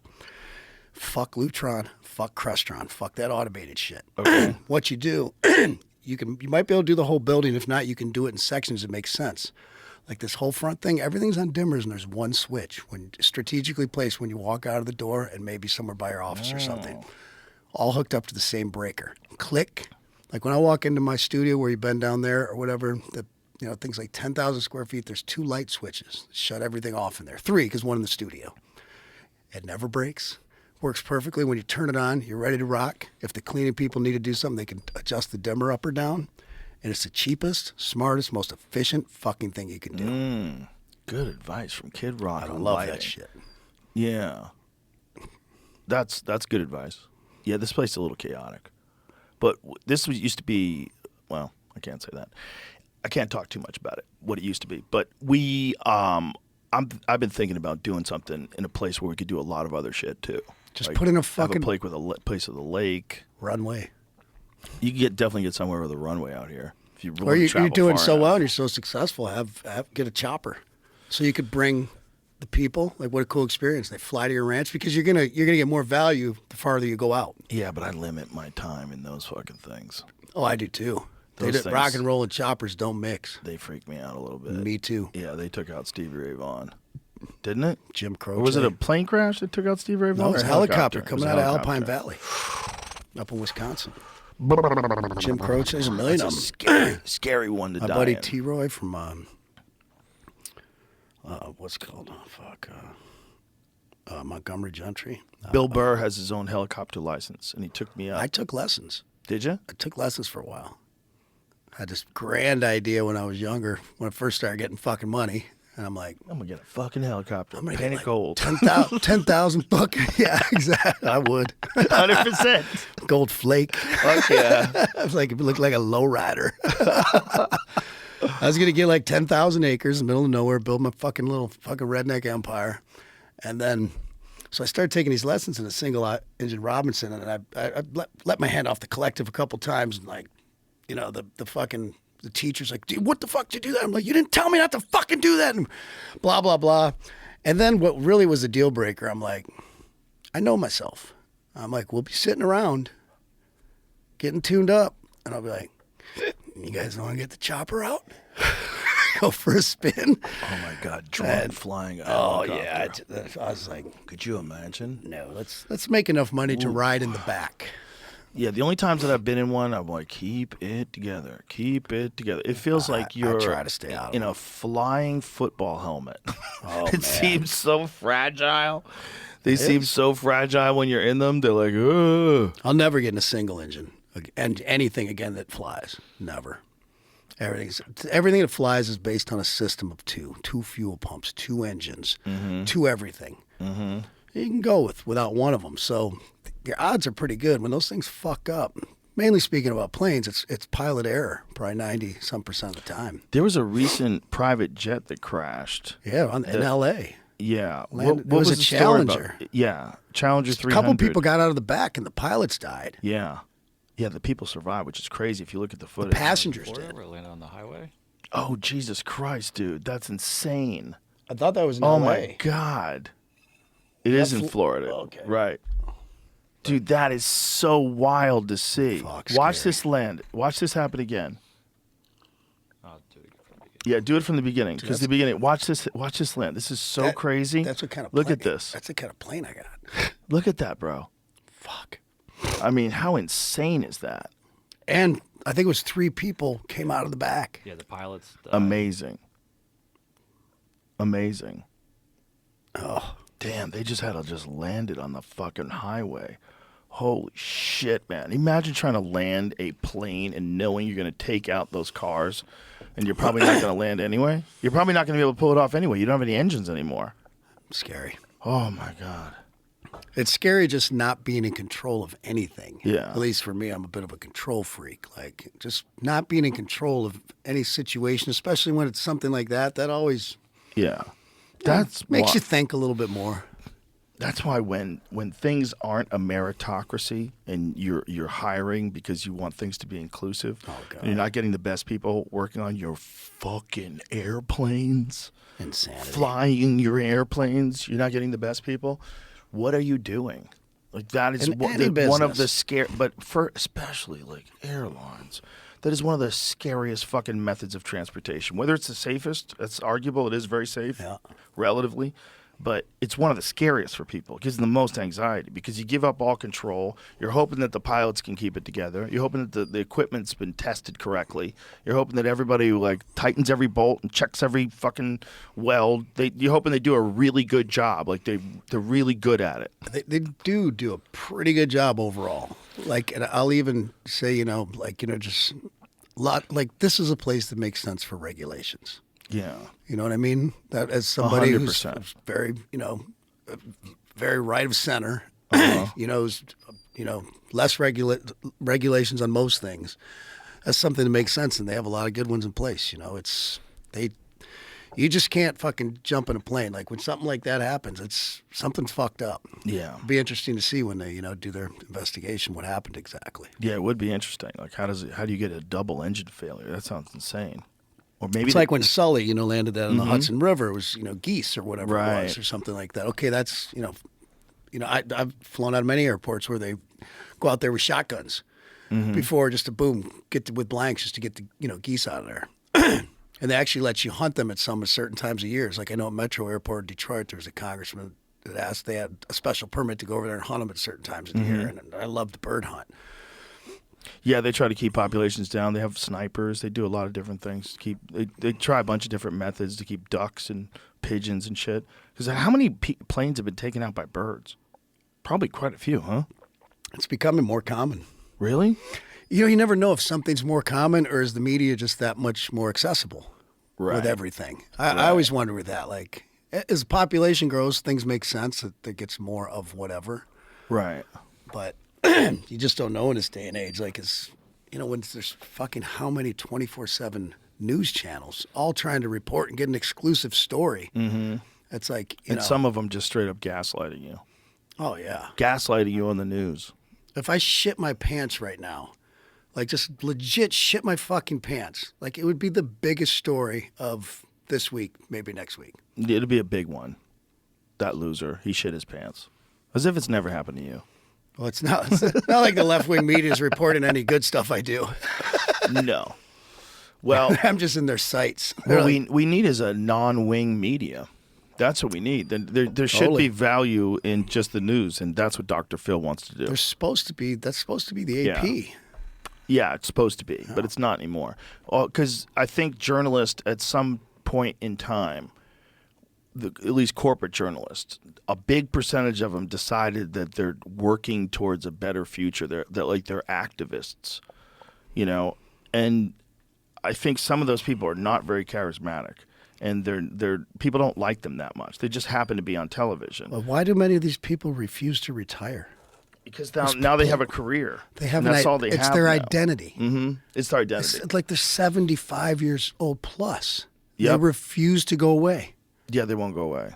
And they That's- also want to that's give their sad to me. opinions all the time. A lot of these people want to give their opinions on things. Yeah, I want someone who's actually has, if they're in the media, who has consequences on their opinions. When you're fucking 77, you know, and you're, what's her name from ABC or whatever, like, who's crying at fucking Hillary Clinton's, you know, Yeah. when she lost the election, who reports fucking world news. Yeah. You're like, she has nothing to fucking lose. That's not a journalist. No, I that's want not- somebody who's young, has a family. Like, you have shit to actually lose if you're going to sway things, this, that, and the other, and get called out on it if you're in the media. If you want to talk shit, join a band. I just feel like we need objective news with no spin at all. Absolutely. And not coming at a place where you don't want to report on a certain thing because it makes Trump look good. Not you know, just look at what are the facts? What are we dealing with? Like, what are we dealing with in terms of the economy? What are we dealing with in terms of international conflict? What are the facts? What's actually happening? Don't twist it in some weird If they went liberal by or facts, conservative way. if they went by facts and things like that, there's no one been better than Trump. The shit he got done, and if you just look at the numbers in his record, forget about all the noise. You see that guy was one of the founders of Facebook who talked about it, and he said it was the right message but the wrong messenger. And he talked about all the different things that Trump did that it turns out it worked. But I, even though we're friends, I even before we became good friends, like I understood, as I think a lot of people did, not a ton, a good amount of people understood that there's a method to that, to what people call madness. When he says, you know, like, fucking Russia, go after fucking Poland if you don't want to pay your fair share of NATO. My sense tells me, no, he's never going to let that happen. But he's going to fucking go in there and fucking let them know you're going to pay your fucking money. He's not going to let that happen. I would say in my heart and the way I feel, there's no fucking way to let that happen. It's like when he's telling certain countries, you know, like, if you're going to go into Ukraine, I'll fucking blow up Moscow. Even if they only believe him 5%, fucking keeps him out. You know what I mean? The guy knows how to fucking go in and get shit done and talk business-wise and make these statements and this, then, and they don't know what the fuck he's going to do. But I have to say, when he was in office, by me, he did the right thing pretty much every fucking time. Everything he did for this country, whether it was keeping the border in check, fucking everybody working, including minorities, energy fucking independence, build the fucking military up, keep us out of fucking wars. I mean, the list goes on and on. I think if people could look at it without his personality attached to it, they'd be able to see that. But that's one of the most amazing things the media has done, is they've turned a guy who was a celebrity, who was beloved. He was the host of The Celebrity Apprentice on NBC. Zelensky was a celebrity. Everyone puts him on the highest fucking pedestal. Like, oh, he's the greatest. Fucking, it's like, yeah. Well, that's confusing too, right? Super confusing. That whole thing when the left is calling for war, and the left wants war, that's like, what has happened to the world? Trump just said the smartest thing. Everything he says to me is fucking great, but smartest thing is like, we should not, I've kind of spoke about this with family and friends through the years, like, why do we keep getting into these wars, giving countries this fucking money, and we get nothing in return? This should be a fucking loan, or we should take land or natural resources that they can buy back one day with a small interest or something. Why are we just giving fucking money away, giving our resources? Oh, you know, the fucking trillions we spent in Afghanistan and Iraq? So what's the answer to that, though? Why did they do that? I have no fucking idea. I wish I had the answer. Like, I'm not why would smart they enough be to know spent- that. Yeah. There's probably someone who could probably illuminate it for us, but What, like, does the debt matter? I don't understand how the debt fucking matters. I don't get it. national debt? Yeah. Everyone's always bitching about the debt, but we just fucking keep spending money. Like, no business survives like that. That's just Right. common sense. But they keep doing it. I'm like, it must not matter because we have the biggest bomb. It's like trying to collect from the biggest bully in school. Like, hey, where's my $20? Like, I'll beat your ass. Like, okay, I'll get it next year. Who do we owe all that money to? You know, they say China, they say this country, that. I'm like, Imagine if China just bought America. If like one day imagine they're if they like, oh, they tried own to. us. Imagine if they tried to collect. Look at all the people. U.S. Debtclock.org. Oh my God, look at how much money. 34 trillion. Yo, look at how crazy this is. When you watch this, it's so insane. Yet they're like, hey, we need to send another 60 billion here. We need fucking 100 billion for this. The thousands. Just look how quick the thousands go by. The thousands another in 100. national debt. There's another 100. It's insane to watch. That's bananas. It's they got so that ticker weird. in New York City. Debt per citizen, $101,960. Debt per taxpayer, $265,178 per taxpayer. I don't understand how that works. That's so insane. But I've never heard How it. is that sustainable? I've never heard it explained. I've heard politicians bitch about it, and we, our debt and this, that, and the other. I'm like, I don't get it. Why does Yeah. it keep going up if we can't afford it? My What's conclusion going on? is we can clearly fucking afford it. We just print some more fucking money or whatever. I don't get it. Have you ever heard that explained? No. I never realized it was that bad until watching that clock. There's something about knowing the number, but seeing the number move in real time. That's just terrifying. How does it? I don't understand how this makes sense. Okay, many people believe that much of U.S. national debt is owed to foreign countries like China and Japan, but the truth is that most of it is owed to Social Security and pension funds right here in the U.S. This means that U.S. citizens own most of the national debt. It's a fucking scam. It's a giant Ponzi scheme. It's a Ponzi scheme. It's a Ponzi scheme. I just went around. Yeah. Yeah, we need that $100,000. What the We're gonna fuck, pay off dude? the debt. What the fuck? Crazy. What the fuck? We owe it to ourselves? God. Sound like What a hustle. we sound like Debbie Downer and Negative Nancy over here with our. Yeah, what are we doing? We're punching ourselves. Right. Keep going to the Let's hospital. talk about fun shit. Yeah. Well, it's not, it's just something that just comes up. If you're having a conversation about why the world is crazy and Remember you can't find a single example of it not Politics being never crazy. came up years ago. No. Do you ever remember that? No. I remember if it came up as like who you voting for, be like none of your fucking business. Yeah, like in the 80s and the 90s? Who the fuck talked about politics? Meanwhile, I'm looking in the mirror with a fucking MAGA hat on and a Trump flag. Well, you got- I'm the biggest fucking provocateur and offender of this. Yeah, but you're also a guy who's like fed up. You're fed up with there's a narrative that the world got fed. Yeah, I just love my country too much. But it's a stupid narrative. It's Which one? Well, the narrative, first of all, the narrative that right and left are really that separate from each other. Most people care about the same things. Totally. All my left wing friends, I got plenty of them. Look at my fucking band. You want to talk about DEI? We got fucking gay, black, lesbians, fucking rednecks, fucking females, fucking men, black, white, fucking. That wasn't fucking done by like, oh, we need to mix this up. Right. It was like we want the best people. And not only that are best for, whatever they play or whatever their instrument, musical talent is, but also people that we knew could get along and could spend time as a family. Like, you hear these horror stories about so many bands hate each other. And this, that, and the other. And like, we've never had that fucking problem. Sure, we've had disagreements and fuck you and this, that, and the other, but fucking for 25 some years, like, Well, that's everyone cool, loves man. each other and gets along. And That's very fucking cool. politics, all different across the fucking board. I just came to a point where I'm like, look, you got to vote. I don't give a fuck who it's for. I was like, you got to vote or you're out of the fucking band, which is a fucking threat I probably never follow through with. But I'm like, just let them know, like, you just got to fucking vote. Well, that's the difference between social media and real life.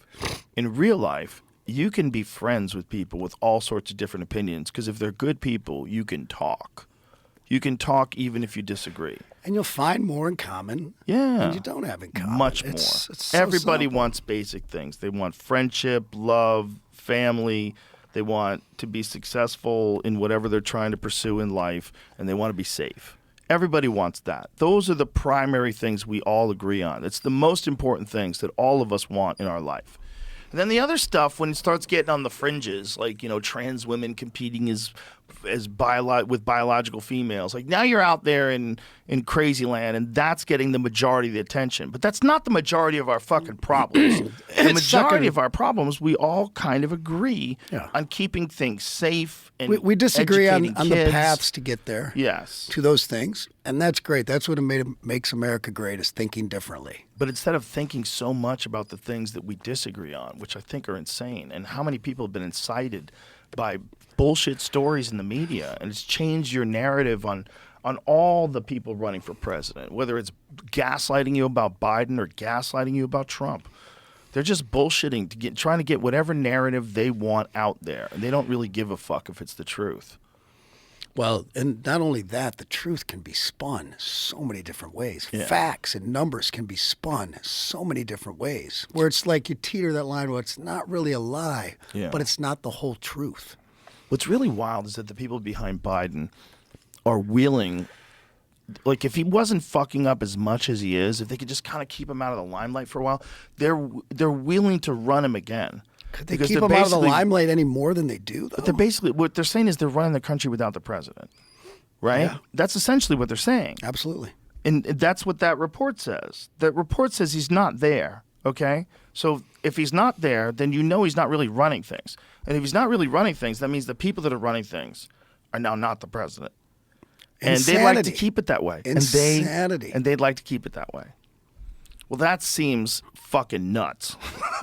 It's fucking That is not what we signed up for. We didn't sign up for these unelected people that are working under the administration, taking care of everything. We did not sign up for that. It's hilarious to me that a lot of the extreme leftist people, they have this thing where, like, older white men are the fucking devil. They just are. And so what do? Elect an older white man who's That's the guy fucking who get him Catholic. into power. Yeah. This is the most diverse. That was the thing that the White House press secretary lady was going on about how diverse the cabinet is. Jean-Claude Pierre. And then one dude gets caught butt fucking in one of the Senate rooms. Oh, God. Yeah. You see that? What the fuck? And then there's another person who's like a trans influencer, pulled her tits out on the lawn, took photos with their tits out of the White House lawn. And it's almost like we got to compete on the right. It's like, hey, we got George Santos. That's hilarious. That's hilarious. Fucking weirdos, That man. dude's a hoot. Fucking cuckoo. He's Cocoa fun. Puffs. He's fun to listen to. He's fun in those interviews, man. He goes off. He's sassy. As long as he doesn't have access to your finances or... Yeah. It seems like he might be an HUSTLER hustler. I thought that one the other day because I'm always trying to do comparisons to Trump and Biden for people that, they know my friendship, my love for Trump, his politics, everything. And, I don't like the way he talks and he speaks. And like, okay, look, you need an emergency medical procedure. You're in Los Angeles and you have to get to Santa Barbara. The only people that can drive you there that are available are Trump and Biden. Fucking pick one. Right. That's good. Yeah, but he shouldn't be driving anywhere. There's no way Biden should be driving. That's not fair. He's having trouble walking. He can't do anything. They don't really want him as president. They just want him to get them into power again. That's what it is. It's people running the show behind the scenes. I mean, Karine Jean-Pierre, how do you say her name? I don't know. She got busted using his account to tweet. Kareem Abdul-Jabbar. Did you see that?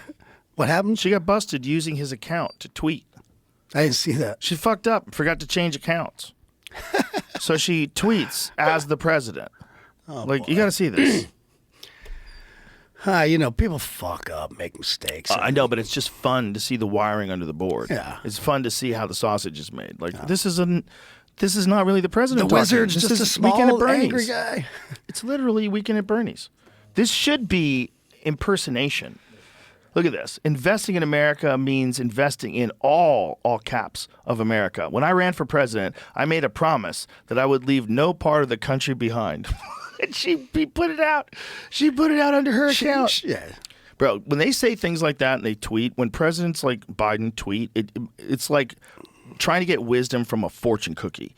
It's like they're the dumbest little quotes. Like who read that and was like, yeah, he did, and he's doing a great job. I bet fucking Reagan would have been good at it. I think most of the people that are supporting Biden online are bots. I think there's a lot of people that are genuine Democrats and are supporting Biden. Don't get me wrong. Those but bots some are a of problem. some of the nuttiest pro-Biden stuff, despite like no matter what happens, no matter what kind of gaffe he makes, where it's so embarrassing. And if it was your dad, you would want him like get dad. We got to get him off the stage. It'd be like, you can't do this, dad. It's over. We got to get you to a home. We got to get you some care. So I heard from a very good source. I can't confirm, but it was a very good source that when Biden met the Pope, he shit his pants. Did you hear that one? I hope he did. That's amazing. I mean, I don't hope he did, but if he did, it's a funny This story. is a very good source. Damn. It's not fair. It's not fair to do that to an old guy. But that just shows you the mechanism behind the scenes that keeps the country running. It's a bunch of people working for the president, and now they're essentially pulling all the strings. It's kind of wild. And those people definitely don't want to see Trump get into power because then they lose everything. Well, it's like the last election. A lot of this stuff seems like it was done semi behind the curtain. And now it seems they've come to a point they're like, we don't give a fuck. Yeah, we're coming right after this guy. Yeah. Everything. We're going to fine him $355 fucking million for where there was no one that got hurt in a fucking. Yeah. There's no victims. Fucking insanity. Yeah, that's what the insane part about that is. Elon actually posted about that. Like, where's the money going? Where's the money going if there's no victims? If he didn't owe anybody any money, where's that money going? Because there's no like one person that's a claimant, right? I hope he drops it off in fucking pennies right at Letitia James's front door and that fucking stupid judge. I'm just fascinated by watching it all play out. Because it's like they're doing it right in front of your face. Right in front of your face, like a banana republic style prosecuting of your political opponents, framing them in the worst way possible, getting judges to, like, we tried to figure this out, and we tried to be as reasonable as possible. Let's figure out how anybody could ever value Mar-a-Lago at $18 million. Unbelievable. Well, you go to Google right now, look at blank property and Palm Beach. Yeah, a couple acres will come up for $100 million on the water. He's got property, 18 acres on the water and the intercoastal. Just the land alone is insanely valuable. And then there's a palace on it. Like, for you to tell me that's only worth $18 million, I'd buy 3 of those. There's vacant land on Zillow. Go to Zillow. Type in I Palm would Beach. sell them Go like that. Highest to lowest price. Bro. Something will come up for $100 million. It's 2 acres. I'm not even a real estate investor, but if I found that for sale for $18 million, I'd snatch that shit up and turn it right around. Right. You're crazy. That's so biased to say that's $18 million, no matter what metric you're using. Well, think about it. It's been insane. Pretty much every day, every week since this guy came down the escalator and announced he was running for president. It's been nonstop, and I can confirm that because I got on board pretty early before he got the nomination publicly, and I've had shit thrown at me at my level. Yeah. Just constantly nonstop. This guy's took it every fucking day. That's why we call him Teflon Don. He is, in an odd way, the only president that didn't age.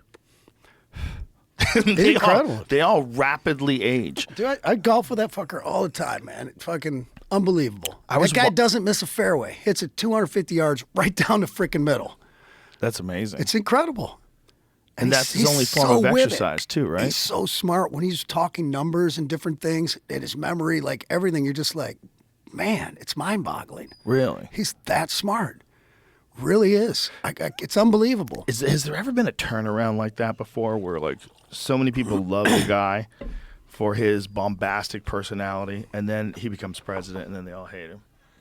You know when it all started? See, the media would have you think that everyone hates him. No, most people love him. The reality is when you go to the UFC, I said when Tucker Carlson, him, and Dana White walked in, it was like Bananas. the Republican Avengers. Yeah, that's funny. It was the most insane reaction. It was like they have a super team. There's a super. Where was that one at? Well, I've seen you guys walk in New together York. multiple times. New York for sure. Vegas, Miami was a big one. But they were all nuts. Yes, New York was bananas. Yes, bananas. New York City, and that is a very diverse crowd. The UFC. Oh yeah, man. Oh yeah. The UFC is the most diverse crowd. Look at Tucker smiling. The UFC is filled with people from all walks of life. There's a giant lesbian fan population of the UFC. I got a huge lesbian fan base. Do you really? Yeah, because I had a couple lesbians in my band. We always joke, like back in the day, like the early days, like always be these fucking hot chicks in the front row showing their titties and shit, just cool rock and roll shit. And like, so I got a great friend in at Toledo, Ohio, Dan McGurk. And, he's got some issues and what do you call Down syndrome or whatever. And so he's posted a lot of things publicly. I kind of stopped doing Make-A-Wish and I kind of took him for life. He's my friend, and I'm going to be with this kid forever, whether we go to a Pistons game or, he comes to all the shows, anything like that. So, but as a result of that, and then having two lesbians in the band, like me and my guitar player a couple years ago, sitting there jamming on stage, and we're like, boy, man, shit's changed. And it's like 3-4 kids with Down syndrome in the front and like 4 lesbians like hanging out. I'm like, wow, the times they are changing. Yeah. They are, right? One of my favorite songs of yours that I play in on my green room playlist is Run Off to L.A. Oh, shit. Love that there's song. A deep cut. Dude. That's a fucking great song, dude. That is a deep cut, but that's a great song. One of those breakup songs. Yeah, but it's also like there's so many guys that get got, to have a get the fuck out of here song, Don't be fucking with them Hollywood hoes. Yeah, bro. There's some predators. Oh, man. Learned my lesson. I used to watch them move in on dudes at the Sky Bar. Remember the Sky Bar? Yeah. We would call them the Coyotes because you could see these like really aggressive, hot Hollywood crazy ladies who would move in on these rich guys. And I remember I was watching this bald, chubby guy getting seduced by this girl. And then she goes, "Do you like Coke?" And he's like, yeah, I like Coke. Yeah, okay. And then I'm like, oh, she's got you. She's got you, buddy. Hook, line, and sinker. And she's going to be moving in soon. She's going to be moving out your shit. She's going to move in soon. You're going to marry her. Then she got you. Done. Yeah. It's like gold digging is a real business model, just like those Nigerian princes. Gold digging is an interpersonal way of where crazy people can latch onto people's lives. It's fascinating to watch. No better place to do it than Hollywood, California. It's crazy because so many of these guys are like executives, and back in the day at least, and they were killing it back then. TV executives are out partying at the Mahjong. And the Coyotes just move in. I knew a bunch of dudes who lost a bunch of money. My theory on Los Angeles or Hollywood is you get all these beautiful girls that migrate there. They want to make it at some level, want to do something. So wherever, it doesn't matter where it is on Earth, doesn't have to be Hollywood, wherever there's a bunch of hot chicks, whether it's the local disco club in your town, wherever, there's a bunch of fucking greaseballs, bunch of fucking kooks. If there's a conglomerate of hot chicks hanging out in a concentrated area, it's a bunch of fucking weirdo dudes. Just a bunch of fucking creeps. That's 5 fucking like dive bars. Yeah. So it's just being in proximity to hot chicks. Yeah, it attracts every D-bag on Earth. That's probably true. Yeah, if they know that I hot chicks are remember definitely going to be like there. popular clubs, different places, yeah. and just, wow, there's a ton of hot chicks in there. And you look around like, wow, there's a bunch of D-bags in here too. I remember thinking of going, like when I was a kid and I first started going to clubs, like with my friends, go to a dance club or whatever, just being an idiot, like wearing Cavaricis and looking stupid. Fuck yeah, just trying to meet parachute girls. pants. And all I could think of is like, this is like the least productive way ever to meet somebody. Like I've never met anybody at one of these places. It's always just me and my friends standing around, looking stupid, trying to figure out how to meet girls. I didn't either until I fucking had a hit record. But Yeah. I look like the same dirtball I look like now my whole life, and like fucking couple hit records. Well, I was fucking Brad Pitt. You look hot. Fucking God, that sexy motherfucker. Talent is the great equalizer. Mm-hmm. It really is. Talent is the great equalizer. If you have talent, you could bat way above your head. Confirmed. It's everywhere. You see it all throughout Hollywood. Mm-hmm. It's interesting. It's interesting how that stuff works.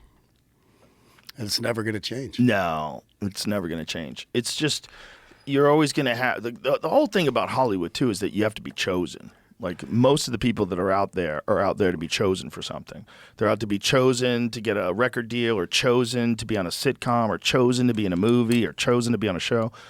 You have to be picked. So you're always trying to figure out how to be more, how to fit in more. But the more true talent, like raw dog talent you have, or whatever it is, like it starts to negate some of that stuff. It definitely You does. still have to kiss the ring a little bit. Like Right. I always called it. I always said, when it came to radio, it was a whole fucking game to play to that shit. I only had a couple radio hits. I always say I was willing to tickle some balls, but I would not insert penis in mouth. That's kind of my. Do you think that's why? Because you had so many hit songs, but they weren't necessarily radio hits. Is that what you're saying? Yeah. Well, MTV was huge for me, so that was even a better outlet than radio. But I've never had #1 song in America. I was never willing to do the fucking shit to get it there. All over the world where I didn't have to do anything. Yeah, went #1 in 7 countries or something. But yeah, I was just. My feeling was always like, okay, we have to at some level when we're getting this big chance, after I'd been knocked down, this, that, and the other, and finally got my big record deal in like 1997. I was like, okay, this is do or die. Have to play a little bit of this game. And it was one of the best, my most successful record, because that's kind of what I did. And it worked. And then after that, my philosophy was like, I came out with Picture, and they're like, this is going to kill your career. You put out a fucking country song. I love that's also on my Spotify. They literally told me it's going to kill my fucking career. Oh, and I was so like, crazy. That's my a great mind's- song, man. Yeah, thank you. My mindset at that point was, I want to try to make classic records, not hits. Something that'll stick around. And it's hard to nail it. I probably made 1,000 songs, and there's arguably, a handful of fucking great ones in there. It's like being a photographer. You take 1,000 pictures, you hope you get 5 good ones. Dude, you got a lot of bangers. But I love Picture. Sheryl Crow. That voice. She can sing. God damn. She can sing. She's There's very, emotion in that voice. very talented. Our politics don't talented. line up so well these days. I would imagine not. Are you still friends? We're still friendly. We don't talk as much. Doesn't that suck? Well, It sucks. we sat down recently. We were talking about gun control. I'm like, Oh, no.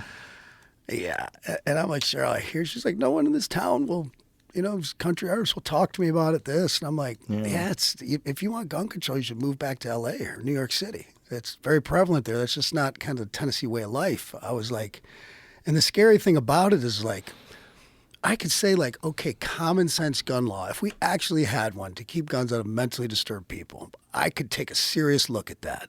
Yeah. And I know the NRA is going to be all over for that. I don't fucking care. I can honestly take a serious look at that. But the problem that I see in it is as soon as this common sense gun law is passed, written up by attorneys and people in politics that none of us can really understand, they throw in some mumbo jumbo. First thing's going to happen is, did you see that crazy shit Kid Rock was saying? And he was blackout drunk at his honky tonk. He's not mentally stable. We need to take his guns away. You know what I mean? It's like, where does that line get crossed and back and forth, one side or the 100%. other? That's the problem with the common sense law. It's like everybody doesn't have fucking common sense. That's a very good point. It's also a very good point that you can get experts to lie. We saw that during COVID. Yep. You can get experts to lie. And if you have mental health experts Or you could get that decide that you're unstable for a political reason, for any reason. I could go out and find 10 people, a conglomerate of 10 people that hate Joe Rogan. Yeah, easy. And get them to all. You could say I'm mentally unstable, Right, for get- sure. get the same I've shit probably together. admitted to being mentally unstable, Right. in some ways. But it's not. You can't let people define that, because you're going to get people that are just using it to take away your rights, and then they're going to, once they have that, now they push past a certain line, they're going to push even further. It might get to a point where you're not allowed to have knives anymore. It might get to a point where you can't have a sword in your house. What was their argument for years? Why would you need an AR-15 with Yeah. a 30-round clip, right? Yeah. One Well, word, 30 people breaking into your house. One word answer. Israel. Right. It's a great answer. That was one of the craziest things I saw somebody tweet about Ukraine. All you people with AR-15s, you should be donating them to Ukraine. Like, do you not see what the fuck you're saying? We know that this is a real possibility with human beings, that they can invade places and shoot people up. That's a real thing. And you want us to be unprepared? How do we protect our politicians so well and our courthouses? Exactly. And everything else. Exactly. We can't do this for our schools. These anti-gun politicians are being protected by people with guns. Brave people with guns. And they live behind gates and walls. Exactly. They're protected. Yeah. And they're getting away with pushing this nutty agenda. And what you need is better law enforcement, better trained, more law enforcement. But the problem is, who wants to be a fucking guns, cop these days? Yeah. They've made that a popular sport. Yeah, they fucked that up hard. Gosh. It'll be a long time before that recovers. I'm not saying every cop's good. There's good and bad in everything, as we all know, that have a smidge of common sense. You're going to get bad actors in anything. Anything in life. But overall, when your kid can't breathe and you call 911 and that cop shows up. Yes. You know. Or someone's holding someone hostage. Or you need someone rescued, or there's a real problem. Someone's shooting up a store, shooting up a school, and you see those cops in Nashville running in there that were trained in the military, not knowing what they're going to face. God bless them. Exactly, and those are the kind of people that you should fucking praise.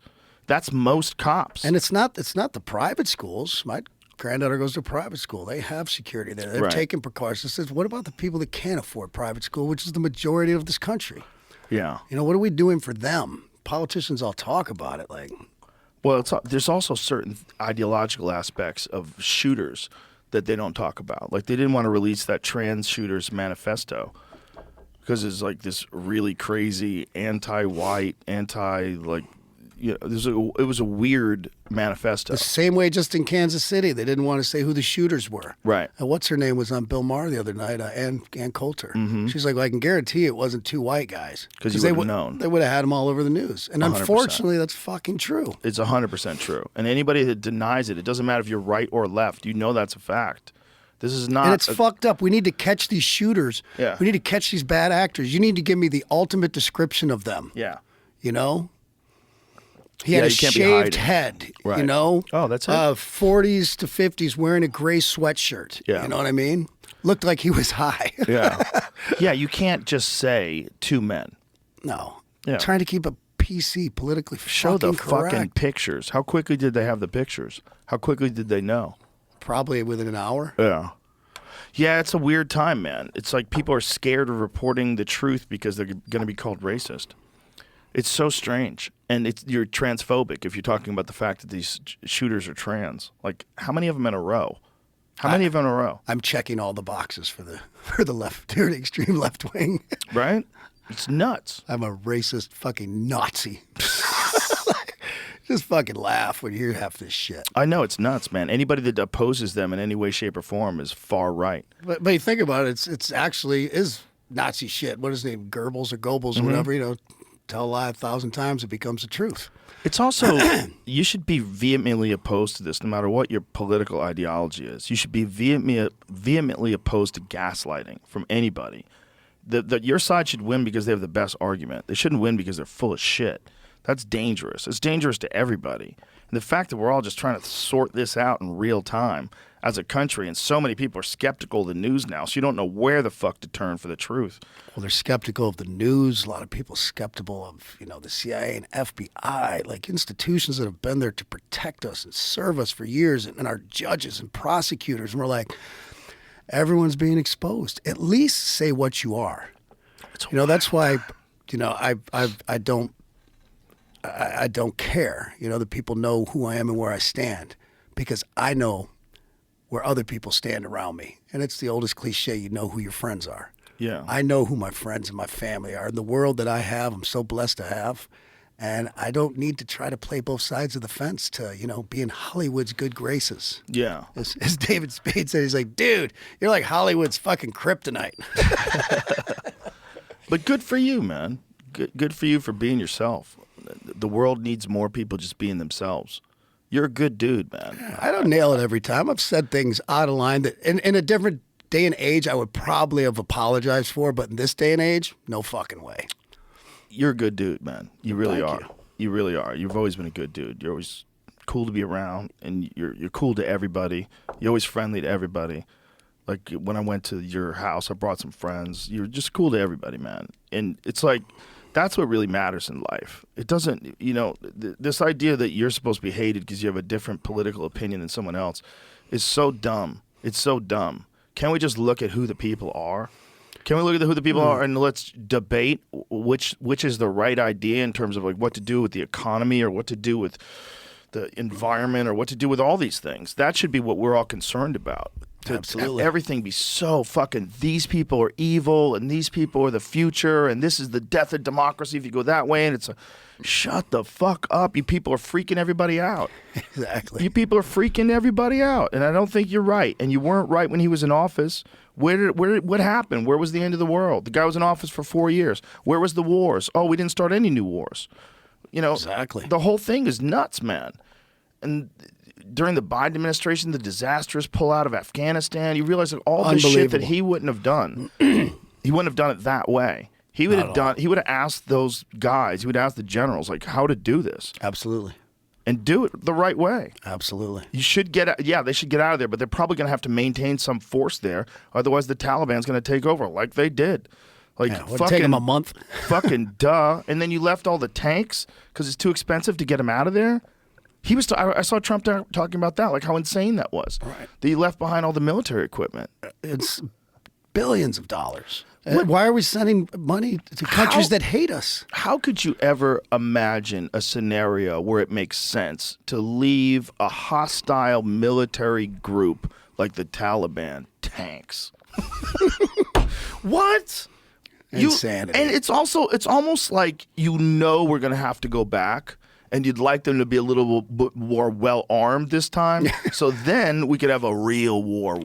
Like a bigger war. Like a war with two armies. So then it's a war. If we lose some people, then you can really justify spending much more money to buy like better shit, to fuck those people up with their old shit, our old shit. Well, unfortunately, some of that might come back to haunt us here, and I hate to put that out in the universe. But it's, with this border being open, we know there's bad actors here. We know it's not if they would have you would have to do that if you could. If ISIS is real, we know it is. What if they're doing their job? They would sneak in. They already have. Why wouldn't you sneak in? They're already here.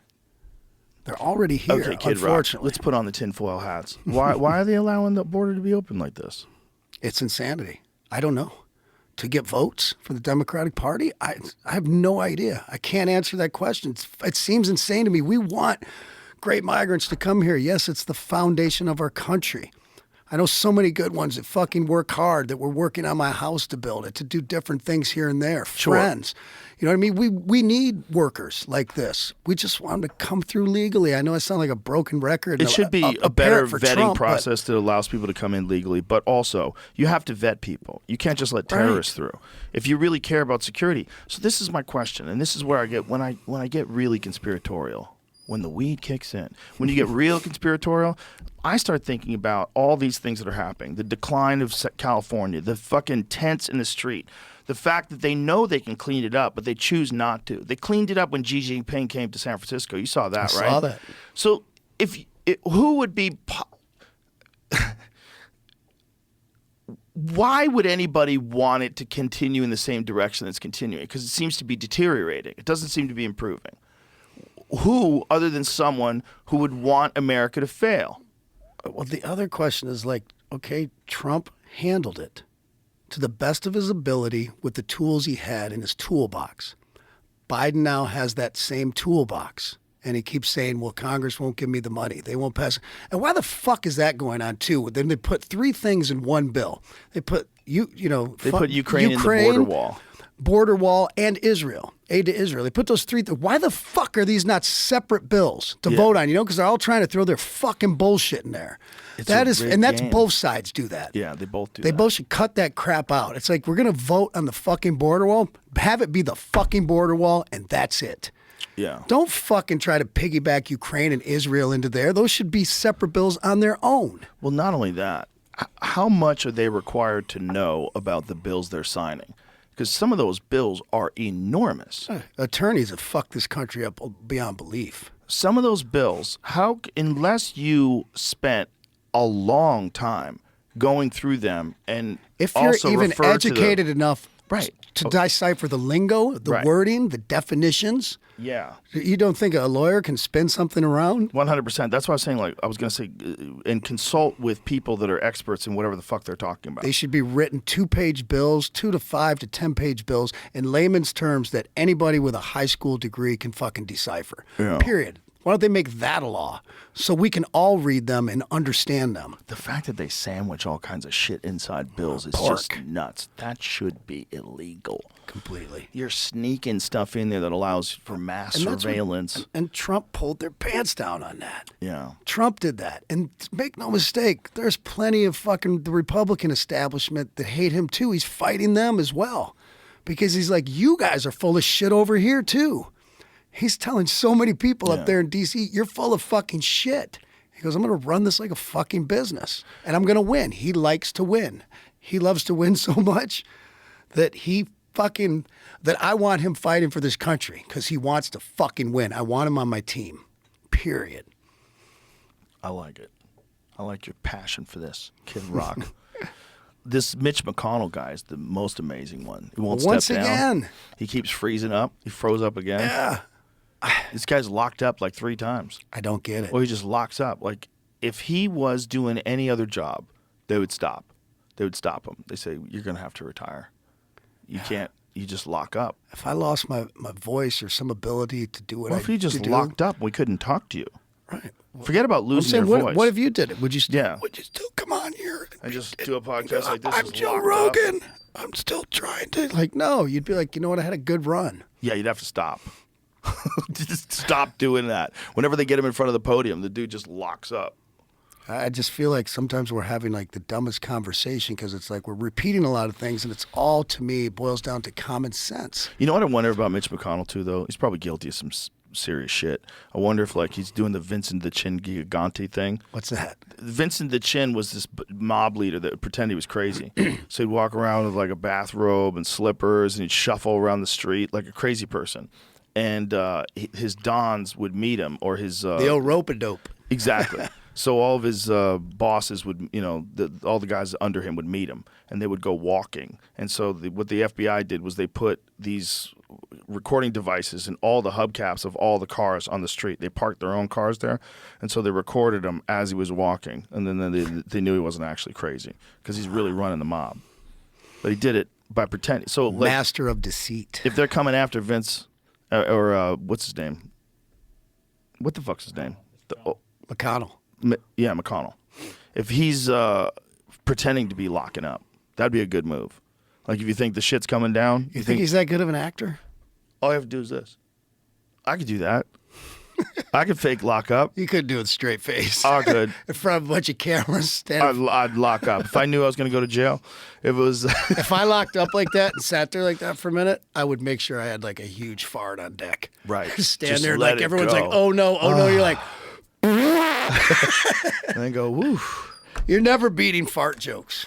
No. Imagine just- someone doing that as president. Hold up. Like Joey Diaz style, grabbing the mic, putting it in his... man. Joey Diaz has done that on stage. He grabs a mic and puts it in his ass and farts. Cramp.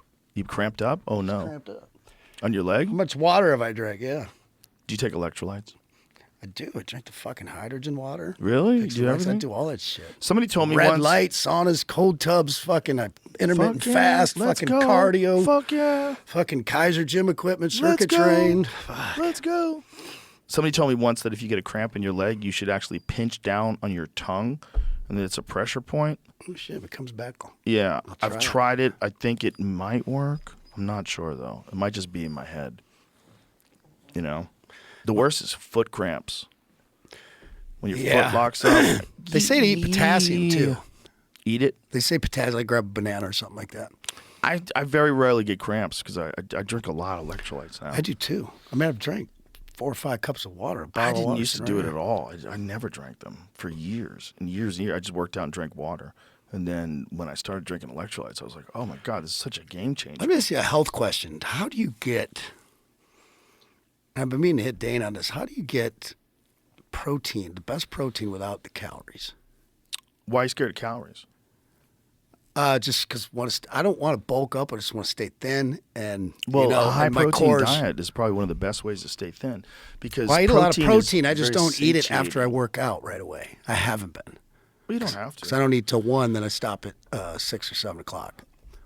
The idea that you're not a fucking professional athlete. You don't have to eat right after you work out. It's the best way to get optimal performance is to get some glucose into your muscles. Most people think carbohydrates after workouts are really good, but if you're on a high protein diet, one of the things that happens, like if you're on a carnivore diet specifically, you don't crave as much food. You don't eat as much. I don't eat as much just from doing the intermittent fasting. I kind of do That what I want on helps, the too. weekends or when I go out to Yeah. dinner periodically. Mm-hmm. I do it so I can do that. I eat a lot of raw vegetables, the right fruit, and then a lot of salmon, chicken. Should be careful with steak. some raw vegetables because Really? you get I ate a ton of raw vegetables. you get oxalates. The thing about raw vegetables, especially when you blend them up in smoothies and shit. No, I eat them raw. Right, Like but I it's use the same tzatziki, thing. little tzatziki if I want some flavor. You're probably not eating enough that it's going to be a real problem. But for people that get blended smoothies of raw vegetables, especially raw leafy greens, they say that when you cook them, it actually is more bioavailable and it gets rid of the oxalates. You could get it out of the vegetable. But I know people that have drank a lot of smoothies, like green smoothies, and developed kidney stones and shit. And it becomes a bit of an issue for some folks. I don't know why. It might be a genetic thing. I do smoothies. It's a protein. Oh, really? Shake, yeah. With Yeah. amino acids, protein. I'm addicted to Jocko's proteins. Jocko's got this stuff called Molk. It's fucking delicious. It's so good. I'm addicted to it. I just keep drinking them. Even when I don't need it, I drink it. But you don't need to worry about what's high calories. Well, I like the real to- high calorie things are the things that you shouldn't be eating anyway if you're trying to lose weight, like pizza. Well, you got to factor in. I spaghetti. like to drink my beer. Oh, that's a lot of calories. When that's usually only 1 or 2 nights a week, depending if I'm working Yeah. or not, but weekends. And that's usually only one good night, but I can drink some fucking beer. I bet you can drink some fucking I can beer. drink some beer. I bet. And I enjoy that, and I'm not fucking stopping. Well, That's- then maintain. I do. So So then you're I'm fine. maintaining good. Yeah, but don't worry about calories for food. The food calories you need. You And gotta I was just talking about after working sustain. out, I thought you're supposed to have protein should. pretty quick. You should have carbohydrates and protein after you work out. I like to eat some fruit after I work out. I like to eat fruit before I work out too. That's kind of the only time I ever eat fruit. I've been trying to eat the right fruit: blueberries, melons. Blueberries are great. Yeah, I eat a Wash ton them of though. Blueberries. Yep. Wash the shit out of them. That's the thing you got to worry about foods. What the fuck is being sprayed on your food? How good of a job they do at cleaning it up before it got to the grocery We store got. I'm shelves. sure we got 2 freezers full of fucking elk and venison. We got Yeah. chickens for our fresh eggs. Yeah. We're pretty good about that stuff, and very fortunate to able to afford it. Yes. Because we joke, even if we shop at Whole Foods, we nicknamed it whole paycheck. Yeah, it's brutal. And it's also I've had people on, the guy from White Oaks Pastures, who explained that whole grass-fed thing, and then also that it's a U.S. product, even if the cows are grown in another country. Did you know that? No. They ship.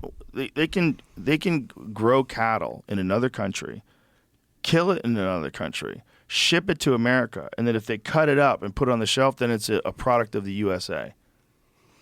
Makes no sense. But it's wild. So they're labeling it like a product of the USA when it's USA rather when it's a cow from another country. Well, that's a whole nother conundrum of trying to just fucking see through the bullshit on food labels. Yeah. You know how much research you have to do, and then you fucking start Googling this shit. You don't know what the fuck to believe there. And the worst thing you do is I have a headache. You start Googling WebMD headache, and it's you're dying. You're fucked. It freaks you all out. Yeah. Fuck. Let me tell you about these fucking shows we're doing. Tell me about these shows, Kid Rock. So I'm fucking next excited about this shit. Doing huge schedule this year, 9 shows, which is kind of like my number. I like to do 9 or 10. But this year, the big one is called Rock the Country, and it's a 2-day festival with me one night, and Jason Aldean one night, and cast of characters from Miranda Lambert to Hank Jr., Skinner, Brantley Gilbert, Travis Tritt, on down.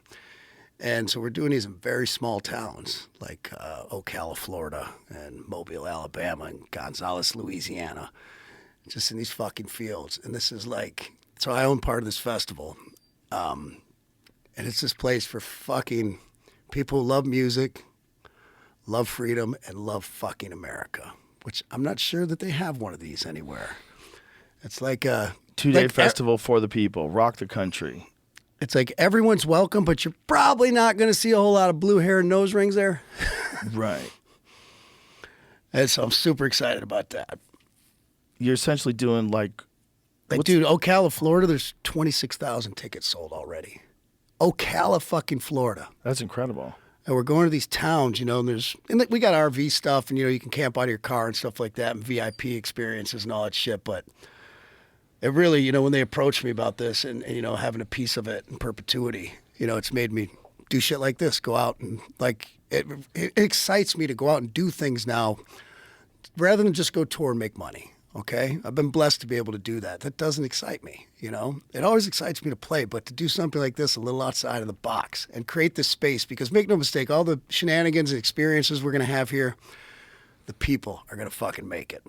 The people, because they're coming red, white, and blue. They're coming with their MAGA shit and this, that, and the other. Like, it's going to be a fucking shit show, the greatest shit show on earth. So I'm looking forward to that. And then we're doing Kid Rock's Rockin' Rodeo at AT&T Stadium in Dallas. Yeah. The night before the PBR World Finals, bull riding. I've really, in the last several years, gotten into, started with rodeos and bull riding. We've played a lot of those through the years, Calgary Stampede and Cheyenne Frontier Days. And, of course, the Houston Rodeo. And I wanted to take rodeo to the next level, so we've created 6 teams. So it's team competition rodeo. So, the ropers are going to be going head-to-head rather than just timing them. And then I'm going to open the show rather than have, usually it's the rodeo and then you play music. Right now, the way I'm trying to format it is I open with a big number, like kind of an award show type thing. I'm really going to put some fucking time and effort into it. And then, we'll do the rodeo, have some music. For entertainment in between, I've been gunning for this one, and I think we found it. We want to do some entertainment in between, trick riders and, 6-shooters and stuff like that. Mm-hmm. But I think we found 2 midgets that are going to ride mini bulls. Wow. Fucking mic drop. You can still do that today. Fucking mic drop. And then, of course, we're doing Kid Rock's Comedy Jam. I think it's third or fourth year. Who's on that? I don't know yet. Brian from Zanies, usually handles that. I know Chris Porter will be there, my old friend. Gillis did it, the first year. Donnell Rawlings. We've had some great people. Eleanor Kerrigan. I'm a fucking comedy groupie. If I didn't have shit to do tomorrow, I'd be up at your show, hanging out in the green room and giving comedians hand jobs. Like fucking, I pretty much live at Zanies in Nashville. Oh, that's awesome. So we do that for charity. Everything's 100% for charity. Is that where you met Theo? No, I met Theo a little bit before that, but he popped up the first year, and he came as the big star and did 15, 20 minutes. Yeah, Theo, he we have a little Nashville. musical guest play. I did it one year, and other people, and it's something really fun just because I fucking love comedy. It's called American Badass Comedy Jam. And it's during Comedy Week in Nashville. How many of those have you done? I think this is the 3rd or 4th. Nice. We've been able to raise some real money for people. I got buddies that throw in 10 grand here just because they got it and shit like that. So we've, raised, usually on average, just at the Ryman Theater, holds a few thousand people. So we've raised 80 to 100 grand every year. Nice. Last year we donated the money to the victims of the Covenant school shooting in Nashville, and then the guys that lost their lives on those choppers that went down outside of Fort Campbell. So we try to pick a couple specific things each year and help people out. And that's awesome. It's fucking great. That's beautiful, man. That's a really cool thing to do with your time. I'm glad that you that excites you now. Yeah. Doing something interesting. Mm-hmm. Yeah. Something where you got a stake in the game. Yeah. Where you're really, you go out and you fucking work it, you promote it, and you tell people what it's about, and you're excited about it. Like these Rock the Countries. And it's a fucking gamble, man. When you're fucking with Mother Nature, you're doing an outdoor fucking festival. Especially in Florida. In the middle of fucking nowhere. And, we're trying to, one of the smart things, I pat myself on the back. One of the things we came up with was before we announced these and did them, we invited everyone from these small towns or states, whether it was their mayors, head of city council, sheriffs, state senators, and we had some of each show up from each state and had them all up to my house in Nashville. And we broke bread, and we just talked about how can we put our heads together and make this a great experience for fans. Because, that's the biggest thing when you're doing these festivals that you have to make sure of. We have enough bathrooms, enough water, enough things for people to do, like, create photo ops, this, that, and the other. Right. The music's going to be what it is, we're going to give our all there like we always do. But, to be involved in that level, to be able to throw my creative ideas in and this, that, and the other.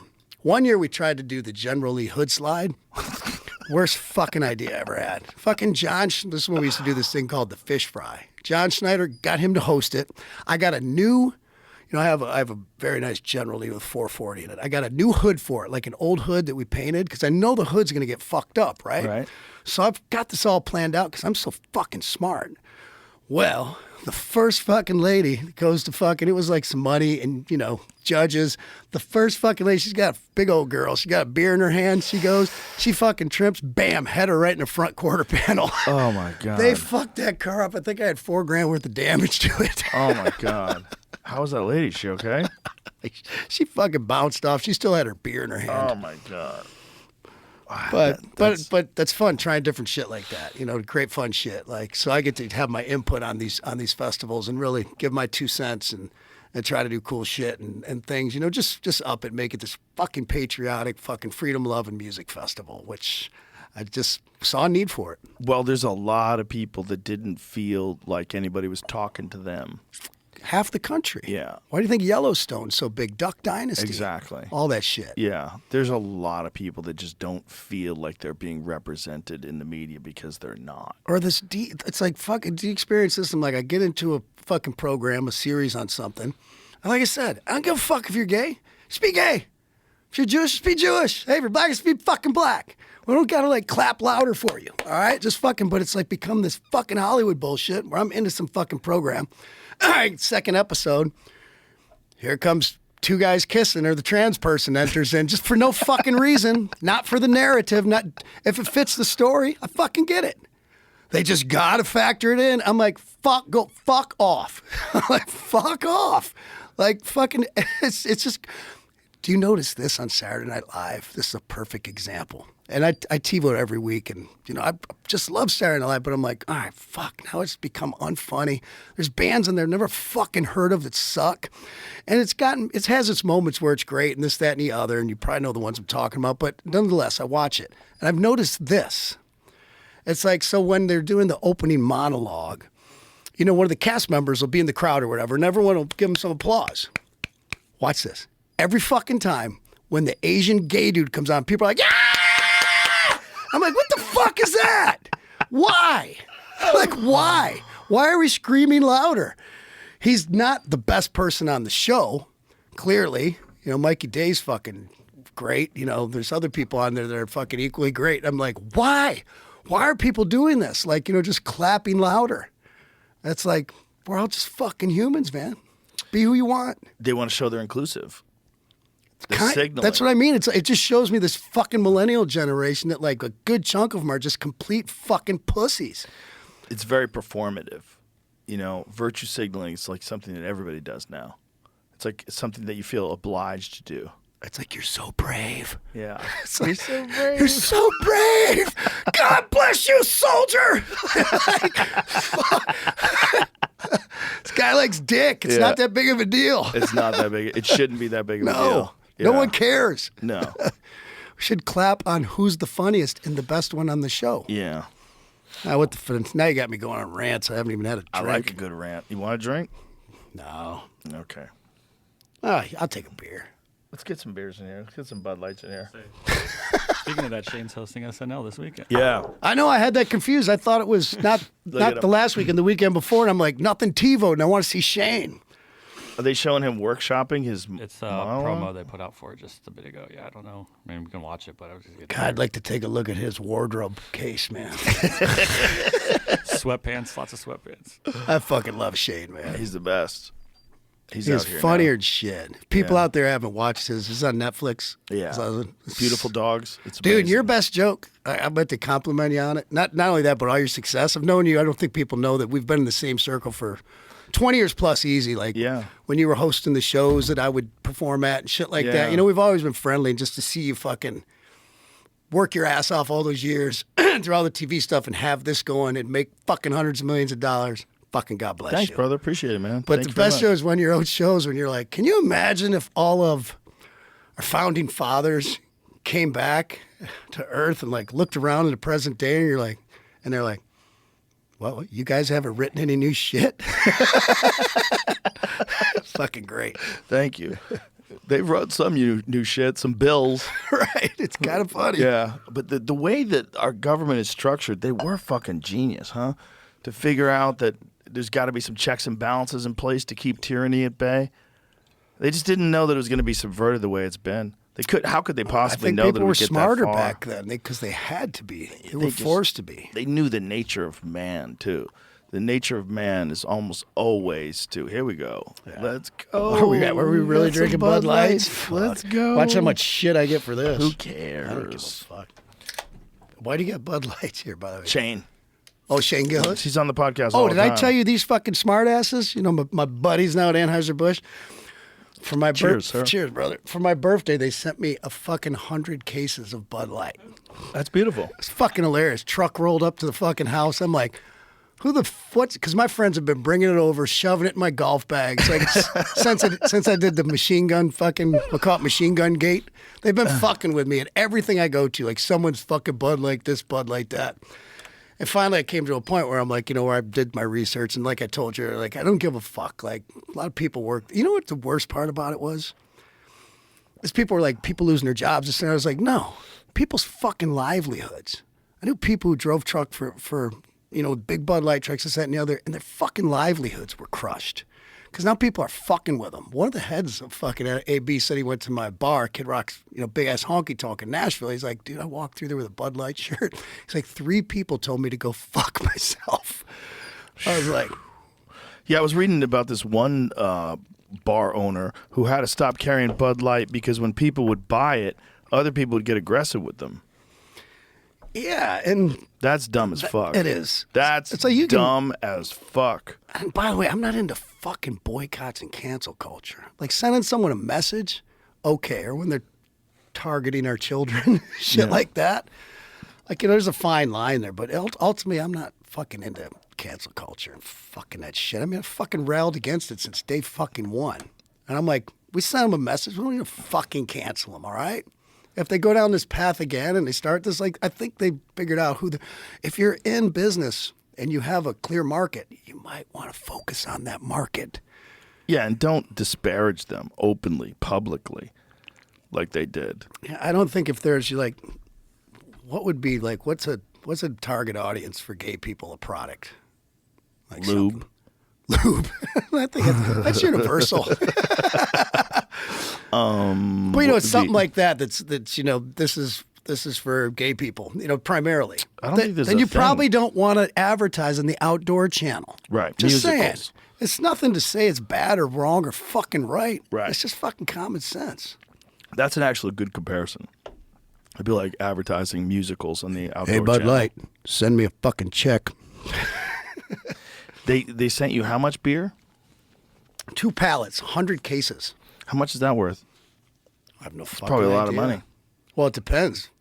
How much did they spend on that? On Broadway in Nashville, including our bar, we're guilty of it. Everyone does it. I'm not a fan of it.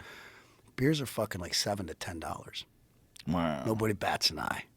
Wow. But when we went into the agreement with my partner with the bar, I was like, I don't want shit to do with operations at any level, with dealing with bands, booking. I'll throw in my 2 cents. I'll keep up on things, but I hang fucking pictures. That's what I do. I come down and I'll get on stage drunk once in a while and sing a number or two. But fuck, a lot of money. Depends where you're selling them. So I've been giving them to my friends. But if it they're was even, just- you want to see fucking confused people?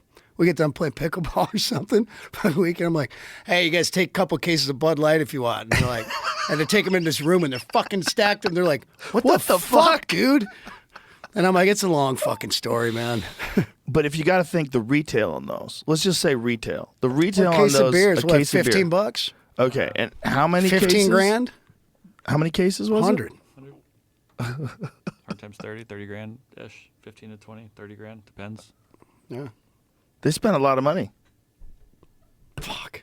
They send you a bunch of beer. Well, it's funny, when I met with them and we were talking, they were like, if you're messaging, we'd like to work out a deal. And I'm like, What? dude, guys, I'm not here to fucking do a deal. I'm like, If you're messaging? it's kind of like, they were kind of about, like, I was telling them how I felt about everything. Right. First was telling me, like, hey, here's how you fucked up and here's how people like-minded like me think. And I kind of gave it to him. And I gave it to him at the UFC that night. And I was just speaking openly. I go, but now, after I've done some research, and especially after I talked to them, but not only them, they're the heads of this company. They got vested interest. I'm talking to a lot of people, including Dana, including Trump, including people that own distributorships, people that drive for them, this, that, and the other, bars, whatnot. I was like, that's fucking enough. I'm like, I go, but I don't. I go, I'm not here to do a fucking deal. I go, no more is going to look fucking terrible. If I come out and I'm like, oh, I got a bunch of money from Bud Light after shooting up cases, I don't feel right fucking No, doing you that. shouldn't. I'm glad you don't. I think... And like I said, there's no amount of money on the face of this fucking earth. Like, I threw out a couple ideas and they're fucking terrified. I can't wait to tell you one day. I don't want to let them out of the box now because they're Okay. fucking genius. Tell me afterwards. I will. I'll tell you Okay. after. And fucking, and I was just like, I'm not. I go, I've made my friends a bunch of money. Gillis, Dana, Peyton. Yeah, that's true. I still haven't gotten thank you cards from those fuckers yet. Well, we made Shane the Bud Light spokesman on Protect Our Parks. We just kept talking it up the entire time. Like, dude, you can bring him back. You can bring him back. Because he'll down 16 of them in a podcast. Like, you've never seen anything like it. Dude, if I didn't have shit to do tomorrow, I was getting after it. We'd be around there now. But Shane, like, he doesn't even slur. It's weird. He just absorbs it. Me too. Yeah? That's why I try to stick to beer. I like a little whiskey, but I try not to drink it in public. Whiskey will take you there quick. Beer's like a nice, You want to see all those slow fucked burn. up videos of me on stage at fucking the honky tonk? Whiskey? Oh yeah. Blackout fucking drunk. I think what happened was probably it sucks that they lost so much money, and it sucks that people lost their livelihoods. What it did do that's positive, though, is it sent a message like, hey, To every other stay company. the fuck out of that to shit. a lot of companies, it sent a message. Stay the fuck out of that shit because most people don't agree with it. And by the way, stay on fucking brand if you're Yeah, a company. exactly. For your employees, and I would go in that order, for your fucking employees first. Yeah. Your shareholders, and I know you guys at the top got stock options and shit, but for your fucking employees, you're in fucking business to sell a fucking product. Yeah. You know who your market is. Fucking stick to them. You don't got to be fucking out here like fucking going after everybody. And I don't know who their board members are, but people have told me that it looks like there's a few woke people on there. But I'm like, so fucking what? I'm like, just stick to your fucking market. Yeah, stick to your market. Go where You you're make beer. celebrated is the best thing I ever heard in life. Go where you're celebrated, not tolerated. Yeah. That's good advice. I think it's just one of these things where these people get out of universities and they're indoctrinated into this way of thinking and they start working for a corporation and they want to change it. I told that to Brendan, the CEO. I said, what did you think was going to happen when you move half the corporate offices from St. Louis, Missouri to New York City? And then you start hiring these Ivy League liberals to do your marketing.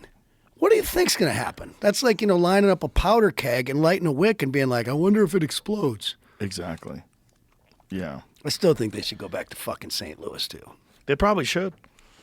They probably should.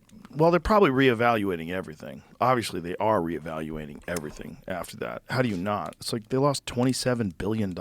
They are, and that was one of my things, too. I'm like, you know what? It appears to people like me, because although we're friends, and I love you guys, and we'll see what the future holds. I have no fucking idea. But I'm not looking for a corporate deal on any fucking level, because that's how you set yourself up to get canceled. And nobody can fucking cancel me at any level.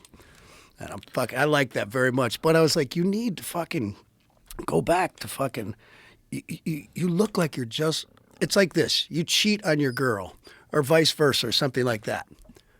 By throwing money at it and buying her some shit and this, that, and the other, doesn't sweep it under the rug. It don't fucking go away until you go, yeah, I fucked up. And they just refuse to go and I said, you don't have to go out and say, I'm fucking sorry, we fucked up.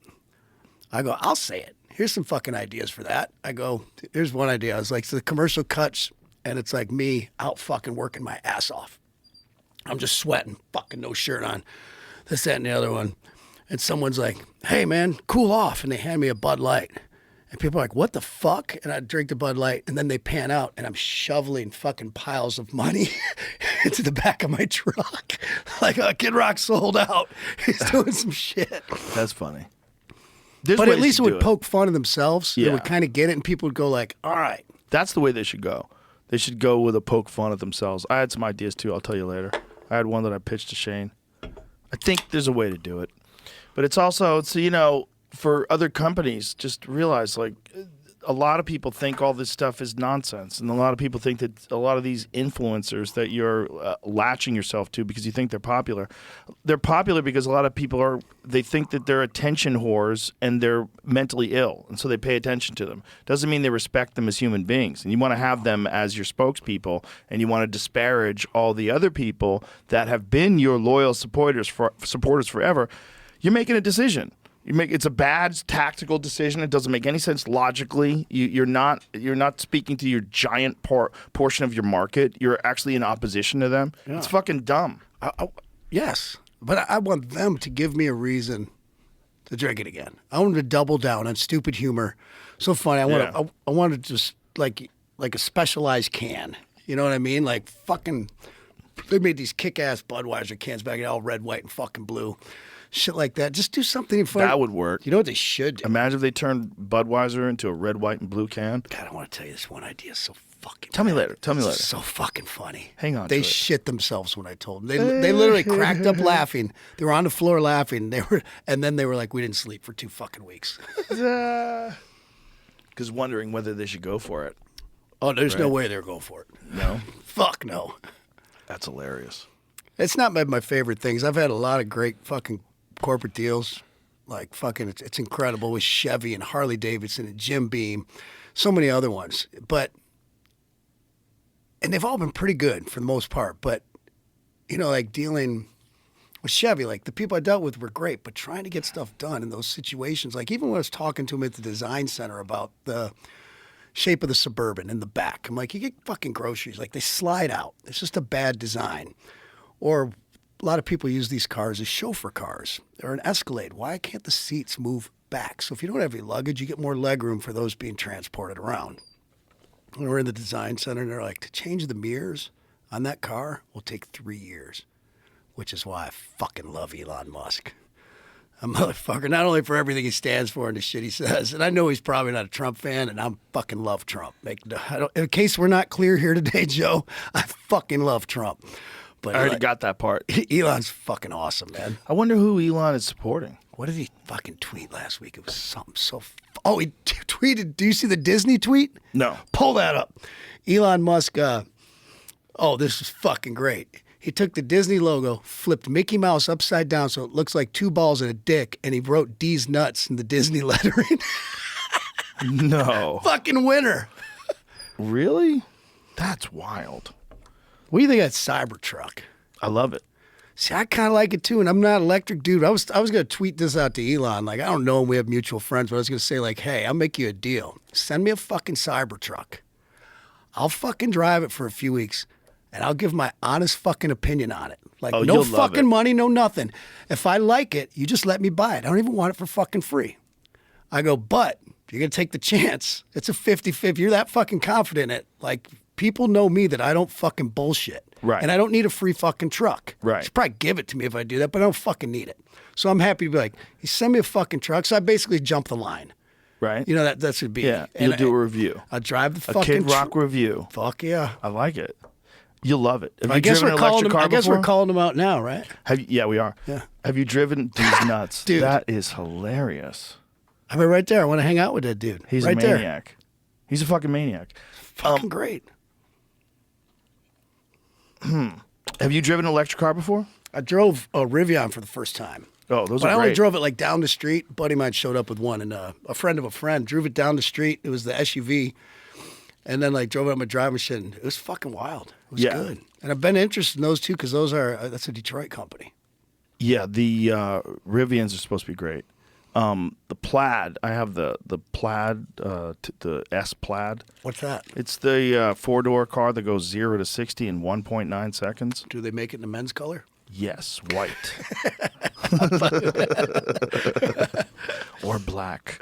I think you can get red too. But the fucking thing's, it's something from the future. You can't imagine a car that's that fast and completely silent. Right. That blew It's my insane. mind too. But you're like me. You're not driving up to fucking Alabama in your Right. car. If you have to drive long distances in those things, it's a pain in the dick. Right. Because you got to pull over and stop and wait for 20 minutes and charge it up. And I it think might the take only longer. place I drive myself these days is to the airport or to the dentist. That's it. Well, if you just want to drive around town, electric cars are the shit. And that thing, I think it does 0 to 60 under 3 seconds, and it's 7,000 pounds and bulletproof.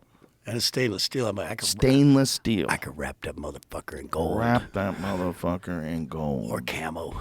It looks like something from the future. It looks like some Blade Runner shit. Like Which when you're I'm not standing into. I'm not into Have modern you been design. been in front of it? No. In real life? Oh, it's so sick.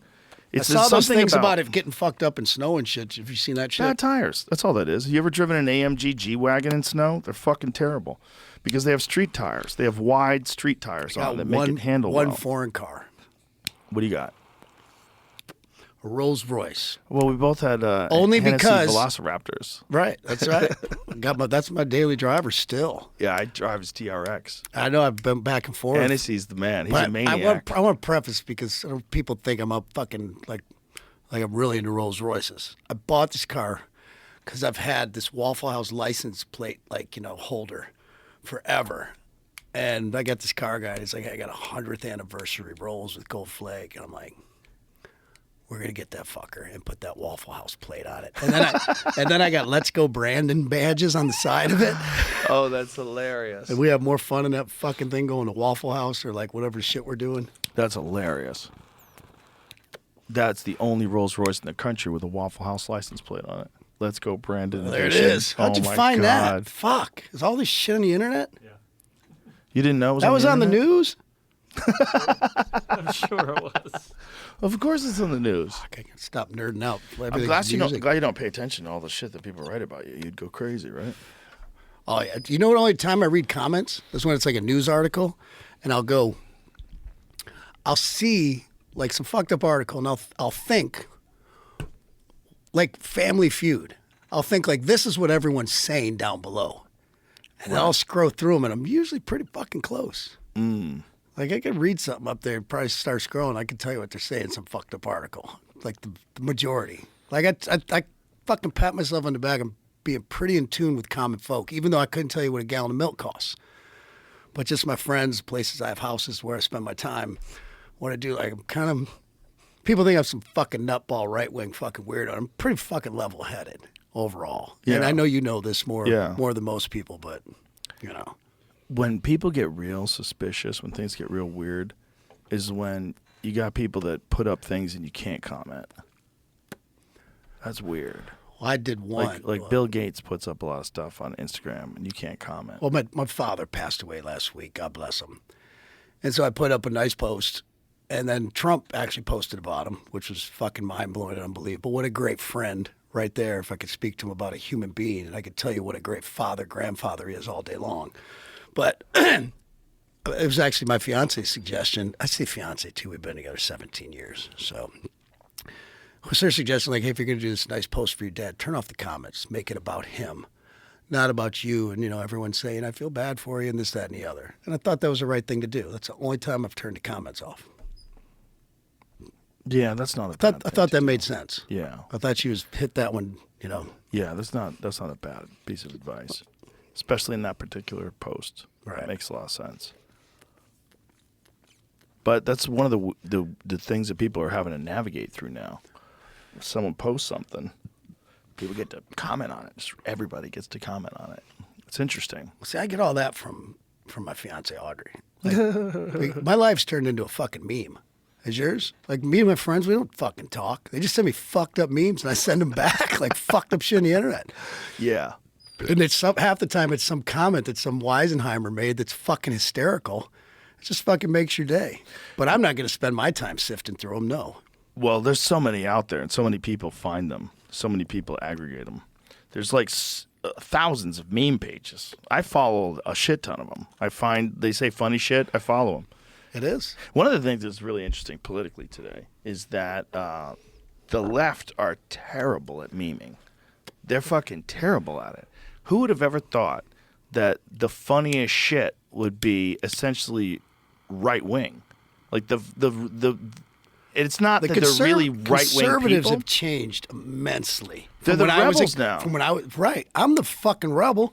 Yeah, Everybody in fucking Hollywood, in my business is fucking, they're the conformists. right. I'm Yeah. the one like fuck that. Yeah, Trump. That's the punk rockers and the rebels are Republican now. You know who said that? Johnny Rotten. Johnny Rotten from Yes. the fucking Sex Pistols had a very famous quote about that. Well, he's fucking. See if you can find He's that. right wing. Which He's a is Trump wild. dude. It's wild. Well, it's like even Mike Tyson said this. He goes, "When I was younger, I was very, very liberal. But as I get older, I just have more common sense, and I see how my kids are going into this world. I'm like, whoa, whoa, whoa." He goes, "I become more conservative." That seems to be pretty common. It's the oldest expression ever. But when like, I- show me a young man when who's not liberal. I'll show you a man with no heart. Show me an old man who's not conservative. I'll show you an old man with no brain. Very true. But it used to be more so back in the day. Like, being conservative was you're a fucking dork when Yeah, you're you're a when you're a dork. kid. Yeah. That's changed. I mean, you got fuckers like me on here. Fuck this, fuck that. Blah blah blah. We also realize like there's a certain aspects that being conservative promotes that are very beneficial. One of them, accountability and discipline. Those things alone. Like you're thought of as a conservative, and I'm not conservative, but you're thought of as a conservative. You exercise, which is just hilarious. If you're telling me that you're not on my side because I'm fit and because I work out all the time, then good. I want to know that. I want to know that you don't like strong people. I want to know that you don't like people with willpower. I want to know that you don't like people who have discipline, who get things done. Because you're not on my side then. Because I know the way to navigate this life in a positive, happy way. And it's not by being lazy. And it's not by not promoting beneficial things to your health that are difficult to do, like getting in shape. If you're not saying that it's good to be fit and strong and be able to protect yourself, if you're not saying that, And I would like to double down on that for people who like what I do. And there's plenty of them, that they know I love them and they love me. Like, I've done it the last several years, really got my shit together. I'd say since I'm 40, I'm in the best shape and feel the best that I've ever felt since then. That's awesome. So it's pretty wild since then, but I would like to put it out. I've always wanted to figure out a way, and this might be the right platform because I know you're into that lifestyle, is to employ them like, hey man, listen to fucking what Dana White says. Listen to what Joe Rogan says. Listen, if you want advice from me, I'll give it to you. Like, there's ways to do this now, and the information is all there at the fingertips to like start taking small steps, whether it's the intermittent fasting or whether it's cutting out processed foods, whether it's, just everything in moderation, including moderation. There's so many little things of getting in the gym, self-discipline like that. It's a lot of my fans are in and around my age. It's fucking time. It's time to start doing that. it is. It's never too late, and you will improve. Just do it carefully and slowly in the beginning. That's the most important thing. Don't become a hero first day in the gym and hurt yourself. Because most Go of the time slow. I'm doing this shit, I come off like all I do is fucking drink and smoke and say, oh, fuck that. That's not how you get to where I'm at.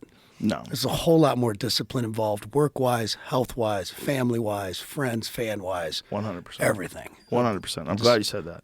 People It's the need most to hear it. positive shit I've said in fucking 20 years. I'm bringing it out of you, Kid Rock. Let's go.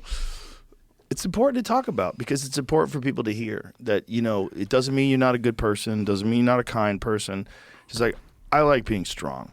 And if you want to tell me that there's something wrong with being strong, then you're weak. There's no way you're making any sense. It's not important to be fit and healthy. Shut the fuck up. It's not important to know how to protect yourself. That's so dumb. It doesn't mean that you hurt people. It doesn't mean you want to hurt people. I don't want to hurt anybody. But if I'm in a situation, I would rather be the person who gets to decide who goes to the hospital. Absolutely. I don't want to be at the mercy of some crazy person. It's peace of mind, too. It's like I have much more calm. Way overdone electronic locks here on my bedroom and this, gun here, safe room, all this shit. And it's not like I necessarily need it because you've been to my place. To get to my place, like if you come up there, you're fucking already on strike two. Right. Sleep easier. Sleep easier. Sleep Also, the better. world. You got to know what's real in the world. The idea that there's no threats out there is so stupid. No, it doesn't mean you're looking for one all day long and seeing ones that aren't there. But recognize the reality of the world that we live in. The threats are real. It's fucked up. We went to the movies probably 5 years ago. Me and Audrey. We're just afternoon, like 4 o'clock. Let's go see some movie we wanted to see. Sitting there, fucking one time I don't bring my gun, right? Just grab a seat. Just 10 people in there. You know, the theater's empty. This fucking kid walks in, some fucking white kid. His fucking backpack and his fucking hoodie up. Oh, and he goes and sits all the way in the back. And I'm sitting there with her and I'm like, I don't have my gun. And we both agreed, let's go. And we fucking left. Wow. It's fucked up to have to even think that way. But that's where my mind was. And I dare There's say, no like, metal detectors at the fucking movie theater. all right, this fucking $20 we spent on movie and popcorn. I'm like, Let's I go. just, for peace of mind, I'm like, let's leave. Right. Probably was a nice kid. I don't know. And if you don't think people judge you on your fucking appearance, you're fucking crazy. Yeah, especially if you have a hood over your head and a backpack. Well, anything. I would look like a fucking nut when I was young. I had fucking flat top up to here and pants sagging and fucking smoking doobies. Fucking, like, dude, I got judged by it, and rightfully fucking so. Of course. Until you get to know somebody, what else do you have than to Right. judge them on how they appear? But also, that's a new factor in the world, the mass shooter. It's a new factor. And here's the thing that It's always fucking white people, one too. talks about. Black people kill each other, and white people, like, fucking shoot up fucking schools and fucking bullshit and this, that, and the other. Yeah, it mostly is white people. Stereotypes are fucking crazy. It is mostly white people. And lately, mostly LGBT people. It's not even gay people. It's the fucking weirdos are like. Yeah. And how many people do you think are doing that? Like, I wanted to rebel against my dad, God rest his soul, when I was fucking young. You know what I mean? Even though I was totally like into hip hop and everything, I still knew that he got his fucking goat. And, you know, and we had our fucking differences when I was young. Very understandable now that I'm a grandfather myself. But how many of these kids, like, you know, got that dad? They think he's a racist, this, that, and the other. Maybe he is on some level at certain things because he tells inappropriate jokes or whatever, this, that, and the other. You know, people are from different times, blah, blah, blah. That, I know I'm going to piss my dad off, that motherfucker. I'm going to wear a dress. Oh, yeah. Remember, guys, when we were young, they get earrings. Shit, totally straight dudes, you know, they just get earring. I remember dudes getting pissed their dads off. My brother got one. My dad ripped it out of his fucking ear. That's no shit. Woke him up out of bed. Fucking. That's hilarious. Yeah, for sure. There's definitely people that rebel against their parents. There's also people that always look at the people that are older and look at how fucked up the world is and think they've got better ideas. That's how communism starts. It starts from the universities. That's where it comes from. Unbelievable what's going on in those universities. Did you go to college? It's wild. Yeah, I went to UMass Boston. But I really only went just so people didn't think I was a loser. Where's your fucking accent? I got rid of it as soon as I started hearing my voice. I was like, ooh, I that's love terrible. Boston accent. That's one of the reasons I love Bill Burr. He's funny as shit, but I love that fucking, hey, fucking guy fucking Yeah. scab at a bar. He's the most Boston guy. I was actually born in New Jersey, and then I lived in San Francisco until I was 11. I lived in Florida from when I was 11 to 13, then Boston from 13 to like 20. Oh, no wonder you're fucked up. San Francisco, Florida, and Boston. Yeah. Yeah, I lived all over You the don't know place. if you're a gay redneck or just a fucking Irish fighting son of a bitch. Yeah, I lived everywhere. Then I lived in New York until I was like 27, then lived in L.A. Yeah, so I was all over the place. So I never really I did have a Boston accent, though. I did for a while. I definitely blended in. I love that fucking accent. It's a great accent for dudes. Rough on the ladies. Rough to hear, like a hardcore Boston. Are you going I'd to take fuck me or what? I'd take it over a New York accent. Although some of my buddies from New York, they got the hardcore Long Island shit. They're funny, too. I guess who's saying it, you know? A friend of mine, we were kids, hooked up with this girl. And Did we finish all that beer? No, we can get more. There's not a ton left. So a friend, he hooked up with Maybe this I girl. could call my boys, have them drop you off. We've got some beers. Yeah, you can have them drop off a pallet. But anyway, he said that she said, like when they started making out, she's like, "You're gonna tell your friends." So that became a thing that we always repeated. You're gonna tell your friends. Who made that neon? I collect a lot of old Roadside porcelain. Relics, a company here Oh, in Austin, I Texas. know Roadside Relics. I They're bought great. shit from them. So what they did Yeah. right there, because you can't get porcelain anymore. It's very tough to get. But what they did right You can't there, get porcelain anymore? it's very tough. So what they did right there, because I'm a collector of these, is they painted behind the neon See how it makes that Joe Rogan pop? And a lot of people can't see the top thing either. That's cool. But what I'm saying is they did a fucking great job on that. Well, they do all their stuff like it's old. Right. You know, it's like but that's stuff. half the thing of old is painting behind the neon. A lot of these new ones don't do that. A lot of the honky tonks you see in Nashville down there, they don't have that. Well, this is a gift from my friend Brigham, and so when he gave it to Great me, gift. when I got it, I was like, oh, that should be like right behind me. That's Look at great. that. That's perfect. Trust me, Bam. that shit, you have no idea what that shit is worth. Go online and start looking up fucking real fucking porcelain old school neons and go to auction houses. I go to all these auction houses and buy them and shit. Oh yeah. Unfucking real. Well, this is this guy does does a bunch of wild shit online. He does amazing stuff. I know their stuff. Cool artist. I know their stuff. It's an interesting art form, right? Like old neon signs. There's a soul to those. That they're exciting. There's a great place in Nashville. Sometimes I'll find old ones, and they're so ridiculously priced. I have one in my house. It was Redneck Paradise. It was a thing up in I can't remember what upstate New York, some vacation spot, and I wanted to buy it. It was fucking ridiculous. It must have been like fucking $35,000-$40,000 for something around that size, different dimensions. Wow. So I go to Bobby Joslin Sign Company. I'm like, hey, can you replicate this with what I wanted to say? Yep, $6,000. You saved yourself some money. There's a thing about having the old ones, though, right? Yeah, I got some cool ones. If you have something that's really old. I have Willie Nelson's Nashville Nightlife. It was on his thing. It's probably 26 feet long and probably 5 to 6 feet high. What is it made out of? Steel, because it was outdoors. Oh. But painted on the whole thing. Fucking. Wow. I got some cool ones. The old Dixie gas ones that, you're not supposed to have because they have a Confederate flag on them, from the old gas company back in the day. Oh, wow. There's some eerie racist shit out there. Yeah? I antique and flea market a lot. Especially, I rarely stay the night in the city unless Like I get to the racing West ones? Coast. No, racist. Oh, racist. It's like not neons, but just thought you shit said out there. racy. Like I'll collect some of this stuff just because they're never making it again. Whether it's Native American, black shit. Like I have these fucking signs that I found in Reno, Nevada at some antique shop, and they are solid steel, the real deal. It's like they'll say like swimming, whites only. Whoa. And these were actual signs that were up somewhere, and I don't know what to do with them. Because I want to put them up somewhere, and I'll ask my black friends, they're like, dude, don't put that up. Don't put that I'm like, up. but it's a reminder of how fucked up shit was. Yeah, Like, this people is don't want that reminder. You should put it in a drawer somewhere. Yeah, they're. You can show people, like, look, I'm going to show you something. This is how fucked up things used to be. And then you, like, preface it every time you introduce it to them. So you don't think it has, like, a little bit of a reminder of how fucked up things were? It does if you have it in a drawer. Yeah. So if you have it in a drawer, So and I then you shouldn't say put- you want to see how fucked up things used to be, you know they used to have those signs? So you don't think I should put it right next to my swimming pool up there? I would advise no. But I think having it is not a bad thing. You should have it in a drawer.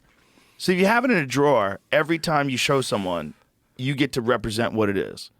Instead of it just being a sign, they're like, Kid Rock is a sign. So Says my whites black only. friends are all fucking cool. Like I'm sure they we are. fuck with each other on That's- that level all the time. I'm sure they are. It's not them that I would ever worry about. No, I'm not putting It's- it up for other people. I'm putting it up People for my already family, have my your friends. fucking your fucking Rolls Royce. They're the I'm putting it on my Rolls Royce. but they have it. Great idea. Photos. Where'd you get that idea? Joe Rogan. Whites only in my Rolls Royce. Oh my god. But Oh shit. but having it as a relic of the Jim Crow days is I want to show Just my gotta put son. I want to show my granddaughter. show anybody. Like, So it's historic. It's creepy, but it's like at the old studio we used to have. Where is that fucking helmet? That Nazi helmet. We had a Nazi helmet that had a sword, like a bayonet. you through only it. use it on Halloween and stuff. No, right? it had a light. It was a light. It was made by this same guy, Shane Against the Machine. This guy who made this chimpanzee skull, he made this like a lamp that was a Nazi helmet with a bayonet through it. Where the fuck is that, Jamie?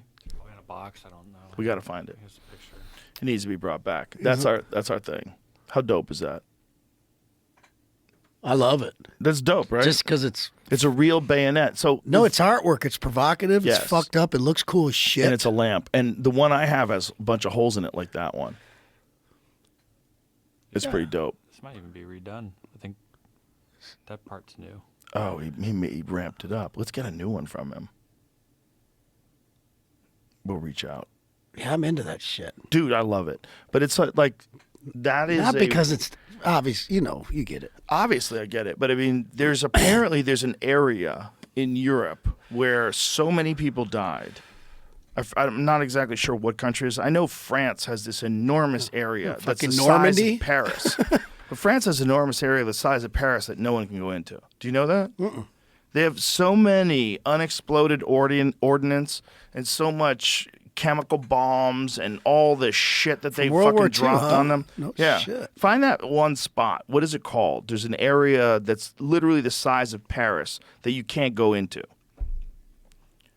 And it's all from the war. So apparently they found so many helmets that you could go there and like find them in the ground in certain these places during World War II.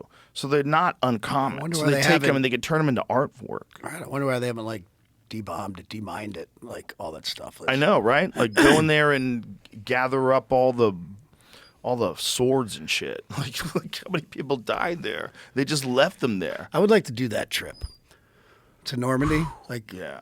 I got some friends in Paris. Like, I'm not never like, it's getting bad. Like, years ago, I was like, I never wanted to be one of those people big around the world. It's not that I don't appreciate the fans. It's like I don't give a fuck about being big in Croatia or fucking wherever. I Right. You want to be able to go hang out. played Europe and all this shit. And I was raising a kid too as a single father, so I split my time. You know what I mean? I was always home. Like Thursday, maybe to Sunday, I was always home. But it's getting so bad. It was like years ago. I was like, I fucking love Canada, love the fucking people there. But I'm like, I'm not gonna go. I'm like, I'm not going to Europe. I said that years ago. I'm like, I'm fucking done. We have talked about doing a festival in Budapest, like for all the European fans. Some shit gets kicked around, but I'm like, nah, I love the fans. And I don't care. I'm like, I'm not going to fucking Canada. Love fucking Canada, but I'm not going. And now I'm to the point. I'm like, is there really a reason to go west of the Mississippi? Like, fucking huge in Kentucky, man. like big. But you don't have to. You do whatever the fuck you want. You're Kid Rock. You can make those people come to you. I try not to let that get to my head, But actually. you don't have to. But you just decide, I don't like going there. Like, I don't hate anybody in Canada. I just don't go there anymore. Dude, I went there with Here it is. I went there with Wayne Gretzky and got detained. I believe you. Why'd you get detained? Just for, it's like, you had to do that rehabilitation thing because you got caught with weed when you were like 18 or whatever. Everyone in my band did. This is one of the reasons we stopped going there. They kept fucking with me every time I go. Flying private with fucking the king of Canada. Fucking detained me for 45 fucking minutes. I'm like, fuck this place, man. And I know it's not the people's fault. I look at Trudeau. He's a fucking classic piece of shit. He's a piece of shit. When did this happen? How long ago? This was with Chelios's Hall of Fame induction. So whatever year that was. How many years ago? 7, 8. 7, I'm 8 terrible years ago? with the year game. Yeah, they're rough on letting people in. So listen to this. In the years Maybe we ought following, to take a nod from them. yeah, they've got. Well, they're not. They don't want people integrating into their culture, though. They're happy for people to be Their able whole to culture's integrated. Yeah, In but- Vancouver. It is.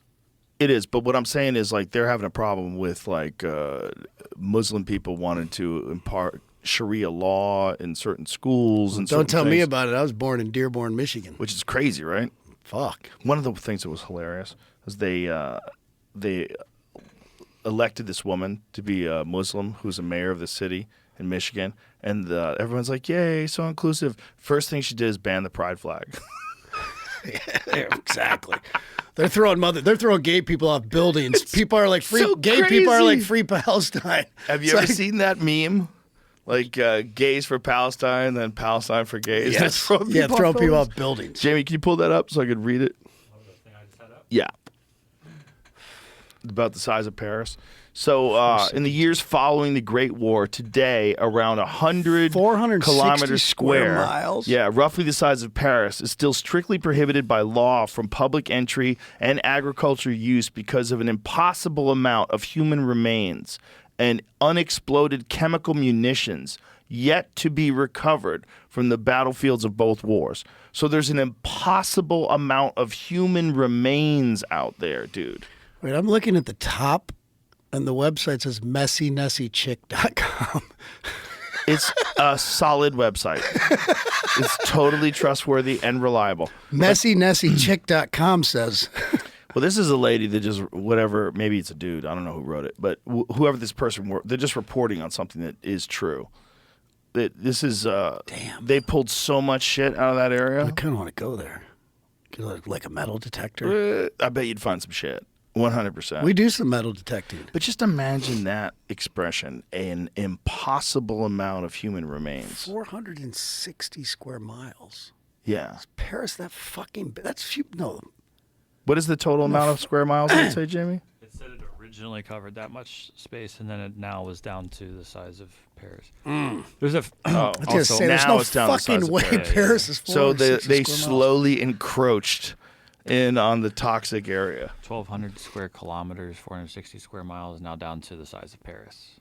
Wow. You know Originally how big covering. 460 square fucking miles is? That's a lot. It's fucking huge. That's a giant piece of land. It's a state. Yeah. Bigger than some states. So there's a state you can't go into. I want to go. It's probably super scary. I mean, there's places in Vietnam where people would walk through the jungle and then boom, no leg. Because you just stepped on a landmine that had been left there for 50 years. My uncle was in Vietnam. Not good. Not Yeah. good.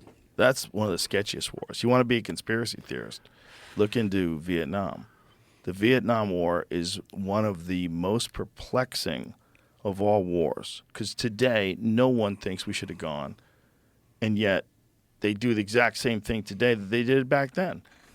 The way they just decide that people from this country need to be flying overseas to go shoot at people they don't know, and it's all based on a lie, and no one ever goes to jail for that lie. It's insane. And everything evolves, man. Everything evolves. You know, like computers back then were terrible. Now they're really good. You know, if they were really terrible at the way they were corruptly running the world back then and made it real obvious, they're better at it now. Yeah, what's the end game? I don't know, man. Like, I'm fine. I can ride it out. I'm Right. blessed. I'm like, all right, what about my grandchildren? Like, fuck. I know. I go back and forth from being optimistic to really pessimistic.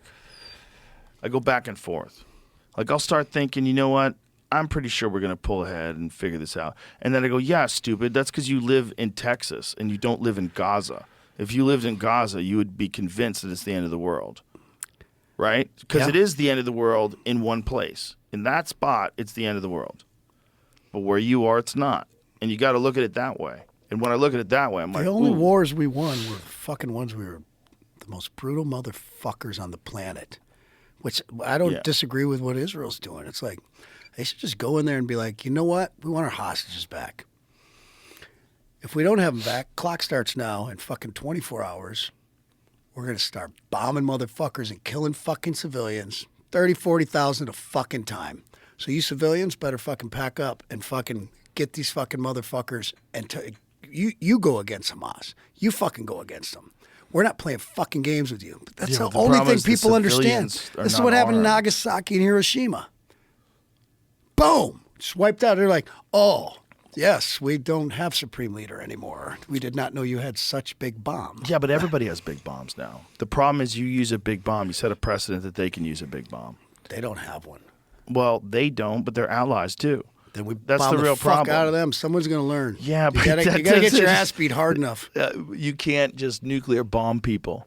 I didn't say They'll nuke 'em. nuclear bomb you back. No, I didn't say Okay, you nuke said 'em. Hiroshima and Nagasaki. I thought you meant it like No, that. no, I was saying that just the brute force of strength used in those. Yeah, but conflicts. even a conventional bombing campaign, if you want to do that somewhere, they can do that to your place. And this is what we have to fuck avoid. around and find out. Yeah, until someone launches nukes, and then we have our civilization is over. The world, as you know it, ceases to exist. There is no more electricity. Whatever tools you have or things you find, and a small percentage of us are going to make it to breed and then make new kids. I liked how and you then said go out us. into the world. I like it. You There's said, very few people that are going to live, man. well, it's like me and you could probably Maybe. it out. Yeah. Yeah. I have chickens too. I have elk in the freezer too. But that freezer's not going to stay on. You can gut an elk. I can gut an elk. Yeah. But that freezer's not going to stay on. So I'm going to lose most of my meat. Unless I turn it into jerky. You're going to have to do something to figure out how to fucking get by because the world is going to be different. You know, you're not going to have any electricity forever. For the rest of your life, there'll be no electricity. Just throwing paint at the wall, but what if we empower the people of Palestine who could be good people? I don't know. Just But arm last them. I checked, most of these motherfuckers hate us. But and I'm not saying all the people do. There's probably a lot that don't. Just like in Iran, the population is, because of the Iraq war, there's so many under 50 there. That's like the majority. The thing of is, them. these guys don't have access to other information outside of where they live. And then on top Fucking of that, they're Elon, being send the run- Starlink. We'll send them some fucking guns. Fucking let's go. The problem is, most of them would be so opposed to Israel that they would want to use those guns to go attack Israel. Well, then Especially now we have due reason to fuck them all up. Yeah, but if you think about you're a kid and you don't know why there's a conflict between Palestine and Israel, It's and you're fucking living in war. Palestine, and then they start bombing, It's and then they war. kill your mom. It's Yeah, but you didn't do. fucking war. But you didn't do anything. It sounds like Bud Light. And then you get guns. You're gonna go want to attack people. You're gonna want to avenge them. You're gonna want to join whatever group, whatever. So why did terrorist World group. War II end? Well, why did World War II start? Checkmate. You got a dude who's fucking methed up. You got a Adolf Hitler, methed up, charismatic dude that wants to take over the world. That's how it started. You know, So how did it end? Nuclear bombs. But it also ended through attrition. You know, at the end of it, like the devastation on both sides was so horrible. Terrible. But where was the end? What was Hiroshima and the Nagasaki. No, but Yeah. what was the alternative? Well, that's that case. You know, the thing about whenever you're bombing cities, like What you're, if that you're was killing, your house? What if that was your house? Let's call your house Israel, and your neighbors are Palestine. Okay. Those motherfuckers you got a family of 4. They come over and fucking take out 2 of them in the fucking worst way. Are you really gonna worry about what type of force you're using at your neighbors? No, you definitely. Well, the wife wouldn't. didn't have anything to do with it. We got to make sure she's okay and get some aid. This and there's no, I'm sorry, man. This is fucking war. It's terrible. It's the worst thing on earth. I'm a peaceful man. Right, but you're not supposed to pick civilian targets. That's actually a You war can't crime. fight war like that. When But you're not supposed they're to pick hiding in civilian targets. targets. They are. So that's where the They're Mossad in have been able hospitals. to They get got into trenches hospitals. fucking underneath. They got operation centers. They killed those dudes. and all we can do is the go other day. by the reporting. I get it, but Mm-hmm. at some point you got to believe something, right? No, I definitely do. They definitely seem to be doing that. But also, if you're a person who's born in Palestine, you're fucked. You're under their control. It's not Yeah. your fault. And By birth, you're fucked. Yeah, but those aren't our enemy. And the thing is, like what you were saying, get them cell phones, get them the internet, get them armed. If you get them armed, they're not going to really know how to use it. They're going to also, unless Very they're true. joining those military groups, and then they're also going to be indoctrinated at a young age by those groups, I would imagine, especially now with all the bombing that's been You happening just in came Gaza. full circle to my point. I'm not opposed There's to what you're saying. there's no alternative. I'm not saying that I'm opposed to what you're saying. What I'm saying is that, what you're saying is could be taken as like a callous thing to that it's just going to have to be how it is, that we have to kill women and children. And- I wish there was an alternative. well, And I don't know everything on this, by the way. I don't know everything on this either. But I doubt do they're know, sitting up in Congress going hey, we better listen real close to Kid Rock. He's got this figured out. I'm just not willing to accept that the only way human beings can resolve things in 2024 is to bomb each other out of existence. Oh, believe me. It's just the whole thing is so fucked. The whole reality Palestine, sets in. Israel thing is so fucked. If everybody in the world was willing to give up their fucking guns and weapons, okay, never gonna fucking happen. Well, no It's one, fucking why we don't no even one bring would it up. agree to that just because you're always going to need. You're going to assume you're going to need to hunt things. There's You're cults. saying that you're going to let the animals just go wild, then bears and deer overpopulate everywhere. You're never going to kill any of them Did you see anymore. that? Did you see that one? I fucking just grabbed Guns, fucker bro. by the antlers and fucking just. Dude. Yeah, if you live near moose, you better have a gun, bitch. Oh my God, they're fucking mean. They will stomp you to death. Wow. Yeah, we got one in my hunt in Montana. It comes right up to the lodge. Pretty cool, but You don't want to go outside while they're outside. They'll stomp you to I've death. seen the videos. Oh my God, I watched Don't this. throw snowballs at the moose. I watched this snowboarder the other day just get stomped and it broke his leg. Did you see the one where they're chasing him down the hill? Is that the one? No, the guy was like, he just walked up to it and it just started stomping him. And it stomped him down and he couldn't get back up. He's just getting rocked. And no one wanted to jump in and help him. They were afraid. You know, he's getting stomped to death by his fucking moose. They're the most aggressive of all the deer species. They'll actually go after you. If they think you're threatening, they don't want to. But if they think you're encroaching in on their territory, they're like, oh, I'm going to stomp this dude out. They know how to fight. I'm going to suck this dick. All right.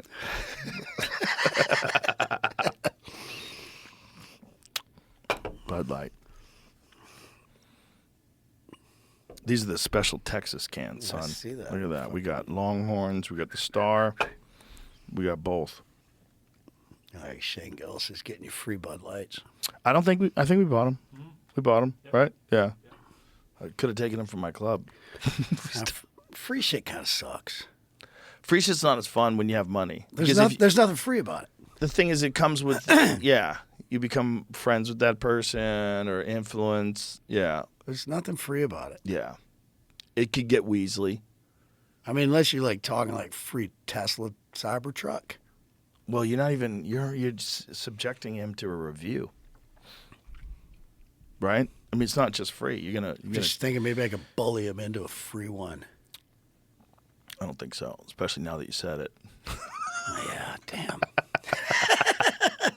The thing's amazing, though. I haven't driven it, but I have a friend who has one. And he said he bought it just because he had like one of the earlier, like number out of the lot, like number 9 or something Really, like the that. only thing I could see bad about driving around a Cybertruck,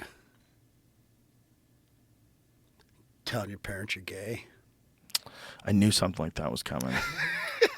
I was just hoping it was going to be. Nah, I hate modern shit, and I fucking something about that So would truck. it- I like it.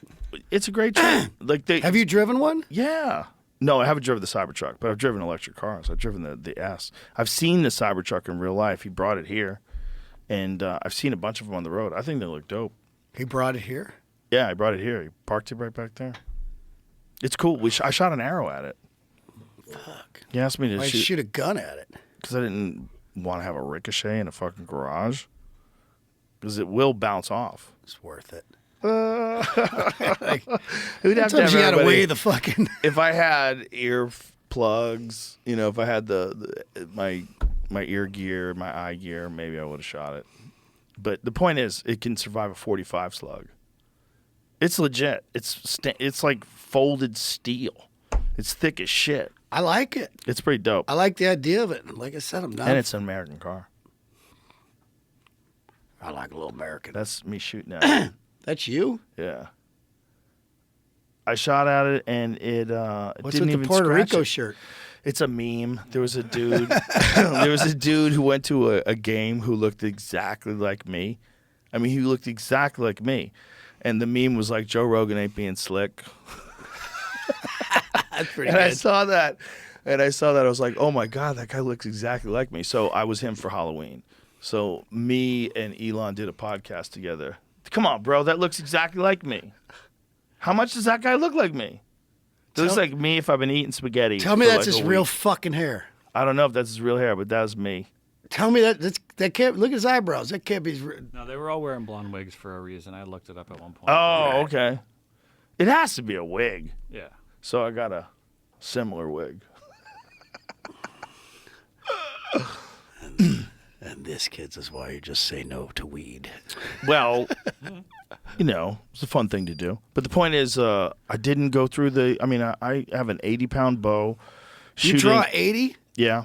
What the fuck? I have a You don't- 90, too. I have a you 90 don't- as well. You don't need to draw more than fucking 30. That's not true. Who told you that? Ted Nugent? Nugent. Yeah. Yeah, Ted has a very... I'm not a bow hunter. My Listen. girl is. Ted is a legend, and I agree with him on almost everything. Except... How far are you shooting a fucking whitetail? At fucking 150 Okay, if yards? you're shooting whitetails, but I'm shooting elk. And also, I I'm of the opinion Will that that go 80 through 'em? pounds to me is not the same as 80 pounds to someone who's not strong. True, I can't. It's a pull big that. I difference. can't pull fucking 80 pounds. So when people say like, "Oh, you pull 80 pounds, that's stupid," I do 80 pounds hundreds of times a day. I do it all the time. It's not hard for me to pull 80 pounds. So when someone says you pull 80 pounds, like, yeah, I shot 200 arrows. Like, what's your point?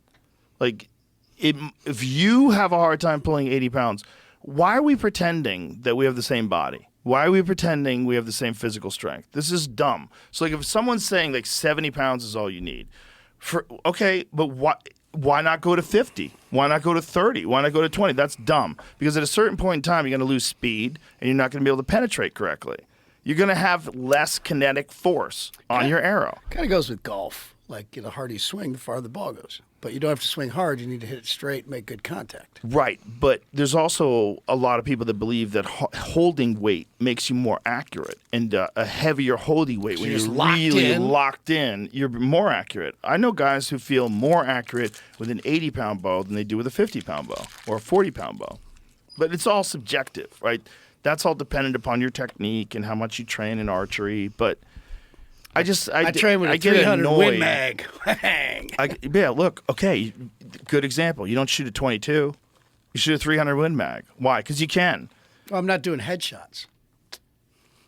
That's true. 17 cal headshot. You're not doing headshots with a bow and arrow either. When you're shooting something with you should have it as lethal as possible. And so for me, I like a heavy arrow moving fast and really accurate. And the best way to do that is to have heavier draw weight. I'm not bow. I like shoot my bow at targets and drink beer. Yeah. That just pisses me off when I'm out there and fucking something's out of range and I see it and I've been sitting out there. I'm like, fuck that shit. What about the adrenaline rush? I'm like, get that every night on stage. I'm like, I want to fucking kill some shit and eat it. Well, then you can just sit over a feeder. There's a lot of people that hunt in Texas like that. They just put a stand over a feeder. Yeah. I don't like to whitetail hunt anymore. No? Nah, I don't need to be alone in the woods with my fucking thoughts for that fucking long. I'm fucking bored. I try to take some snacks, take a fucking nap. I want to run the mountains and chase elk or birds, action, buddies there. I don't like to be alone. Yeah. That's definitely, I've done it before. I did it with my friend John Dudley. I did some tree stand whitetail hunting. It's a different mental game. Like, it's very hard to do. And I think people don't understand What's how the hard game? it is to Fucking do. sit here and wait? Yeah. Sit there and keep your shit together while you don't move, because maybe if you do, that at doesn't one sound point in time, fun. a giant buck's going to stroll through the trail. I hate that. It's so I get it. fucking- I get it. I'd rather I get ride it. horseback, get off, or someone put some birds out. We got some pointers. I got a beer in my fucking case. It's not for If me. I want to work, chase elk, up and that's that's a lot of fucking work. Yeah, that's a lot of work, and it's Getting the most to the fun. elk, once you spot them, and there's a lot of them, and you're picking out the big daddies, and then you got to fucking figure out how to get to them. Yeah. And that could take fucking a couple days and fucking a lot of miles of fucking hiking. It's difficult. Everywhere you go to hunt, it's difficult if you're hunting elk. Like, if they're wild, free-ranging elk, it's really hard. But I But enjoy that. the thing that's hard about whitetail hunting, though, is the mental game. Just keeping your shit together and stand all day. Oh, my 'Cause you girl will wanna sit go out there for down. 7 hours. She'll take a couple snacks in a tree stand with her fucking bow. I'm like, you're fucking nuts. People are dedicated to it. They're dedicated to it, like, because they're also like learning from each other on how to set up trail cameras and how Pattern to the set up deer. scrapes, Right. putting scent on trees and shit. I'm fascinated, but I don't do it because it's just they make the grunt noises, they rattle. I hunted some whitetails down in South Texas last year, but we did it. Well, say I have two. You're on a buggy. They put that feeder on. It goes. No, we didn't do it that way. We rattled them in. They're real responsive to rattling During the in. rut, and they're Yeah, fucking- dude, it's crazy. You rattle, you clack some antlers together, and within 15 seconds, bucks were running straight towards you. Just running South at Texas you. is unbelievable. Though. Like, Crazy down there. Yeah. Crazy down there. You could have anything. You could have zebras and It's fucking. the only state, because I looked into it, because I was like, I should high fence our place in Nashville. Like, even just get some cool shit to look at, whether it's some stags or zebras or fucking, whatever, water buffalo. You can't do it? Oh, you cramping again, bro? That didn't Did it work? Didn't Yeah. work? I think it's from sitting in this I fucking should say goddamn cramp. Pinch chair. your lip, not your tongue. Oh, your lip? If it's your right leg, pinch the inside of your left lip or something like that. I was reading it. It says it's a thing. I don't know. Yeah, I had heard it was grab your tongue. I went Yeah, to, it said the I inside went of your to lip. pinch my leg down Damn, here and son. fucking almost grabbed my cock. Whoa, easy. What were we talking about? So you couldn't high fence your spot? Well, no, you can't. In Texas, you can have any animal you want. Right. And like in Tennessee and I think Alabama too, it can only be native to that state that you can have in there. You know what's hilarious about Texas? But that's not true because Luke Bryan had some red stag on a property. Maybe it was on the sneak tip. It's only certain things you can have, but you can't. The more exotics, like they're like no. Oh, That's what it is. Like zebras and shit. Yeah, I like you got to fucking be honest here because fucking homeboy's over here like tick tick Right. tick tick tick. Fucking fact. He'll one-handed Google you. It's not like fucking fact checking after the fact. It's fact checking in real time. But wasn't Tiger King in Oklahoma? Wasn't that where that was? Dude, speaking of Oklahoma, shout out to Jessie Jane, who passed away recently. The porn star. Yeah. I dated her for a while, way back in the day. She passed away. She did. Drug overdose, sadly. But she was a beautiful girl, nice girl. And I feel like people in my position wouldn't say that. You know what I mean? 'Cause she had a lot of friends. She was awesome. I spent Christmas out there with her family, and her mother actually took care of baby tigers. She worked at this tiger zoo. This was years ago. Her family couldn't have been cooler. Her mom, her dad, her brother, her grandparents. Her son was young at the time. Like, she was a really nice girl. I just wanted to say condolences to her family. But she was involved with, they had a baby tiger during Christmas at the house that she was taking care of. It was the coolest thing. You know one of the craziest ones? Do you know Melanie Griffith when she grew up? It was Melanie Griffith, right? She grew up with lions. I think that's right. Isn't that movie we've been trying to watch a million times, right? Right. There's some crazy movie where they use real lions. And these people are getting cut up by lions. Like everybody on the set got hurt. But I think Melanie Griffin grew up in a house with like large cats. Yeah, she's in the movie, I think. Like lions. Yeah, like lions, and it was like their house. Like there's photos of them with these lions in their Can't house. say I don't want a pet lion. Yeah, but dude, Like a monkey. when it goes parrots. south, She got attacked by a lion during the movie. she eventually recovered without being disfigured. Although she did require some facial reconstructive. 50 reconstruction. 50 sutures. 50 sutures after being attacked by a lioness. What's sutures? It was feared that she would lose an eye, but she eventually recovered without being disfigured, although she did require some facial reconstruction. Stitches of sutures. Sutures. A lion jumped on John Marshall and bit the back of his head, inflicting a wound that required 56 sutures. When did people start calling them sutures? Why did they say stitches? They're just being technical. See if you can get photos of Melanie Griffin with the lion. The photos, because there's a website that like documented it, and it's really weird. Yeah, like that's her house. Oh, I see it up here. Like that. How weird is that, man? That's her as a kid. That's so insane. They have lions like you have a dog. That's so insane. These things are so big. And they were playing with them in the house and hoping that these things didn't fuck them up. Look at this. This is so crazy, dude. Oh, this is the dumb movie where the thing's attacking people. Look, it's being playful and they're trying to pretend that they're being attacked. It's so dumb. If that thing attacked you, it would be so quick and violent if it wanted to. Looks like a great movie if like you still did hallucinogenics. No, it'd probably freak you out. It's supposed to be a terrible movie. But it's just, imagine growing up like that. Yeah, That's fucking insane. Talk about Frosted Flakes. Growing up with lions. Oh, they're saying, we're listening to it. In this, she is being attacked. Oh, she really was. I guess she's saying the safe word, and the director kept filming. Oh, my God. So they're trying to promote the movie. So they didn't pull the lion off? Is that what they were supposed to do? I guess. I don't know. Oh, Jesus Christ. Where's your smoke suckers in here? They'll suck it out. No, where? It's going up. It's all through. They're up behind Oh, them. there? Yeah, they're hidden. Yeah. Slick. Yeah, bro. I like that. This is what happens when you get a ton of fucking money for talking to people. Smoke suckers. If you want to do it this way. Some people do it differently. I got the big ones in the studio like, Oh, yeah, those are loud, though. Those will fuck with the conversation. This is perfect. It's like worst just thing the you can amount of have in the suck. worst thing you can have in the fucking recording studio. Oh, my God, right? Got to do vocals like click, shut them off. Yeah. Yeah, this is quiet. I couldn't afford the good ones. Well, it's also there's like a lot of space above the room, so you could set up your equipment outside so it doesn't make so much noise. in Starlight here. ceiling. Look at you. Yeah, bro. Look at you. Good flying stars too, shooting stars. What does Kid Rock think about aliens? Do you ever wonder about what the fuck's going on? Nah. Not at all. No. You see all the talk in the news and all the disclosure hearings. No. I mean, I don't never click on the articles. I'm like, I give a fuck. That's good. It was Until you have to know. until someone's like, dude, he's with me. We're coming over. Right.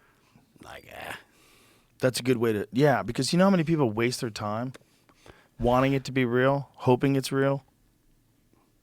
I don't know. Wasted time. I don't even know what to think about it.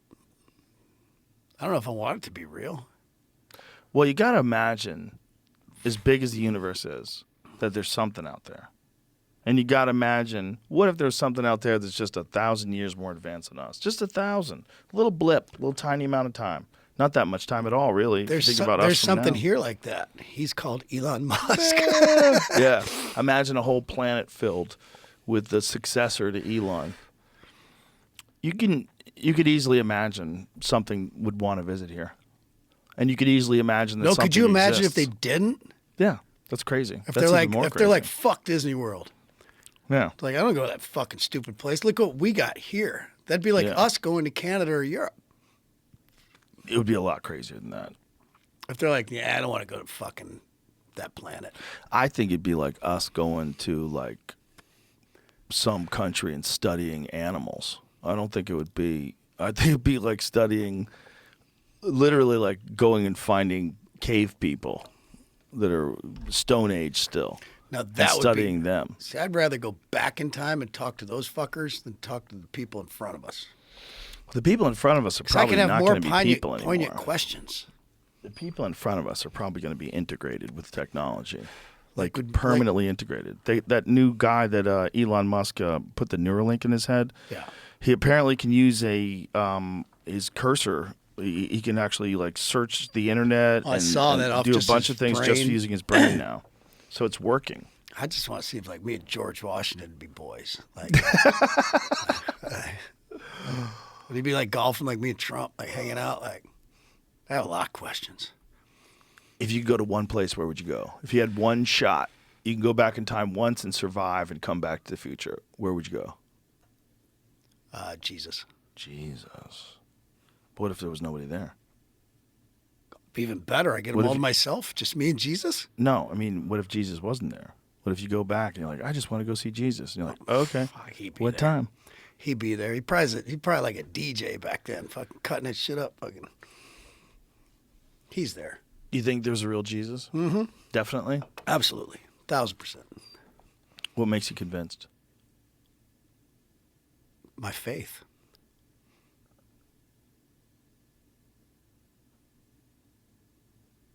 I mean, that's a good answer.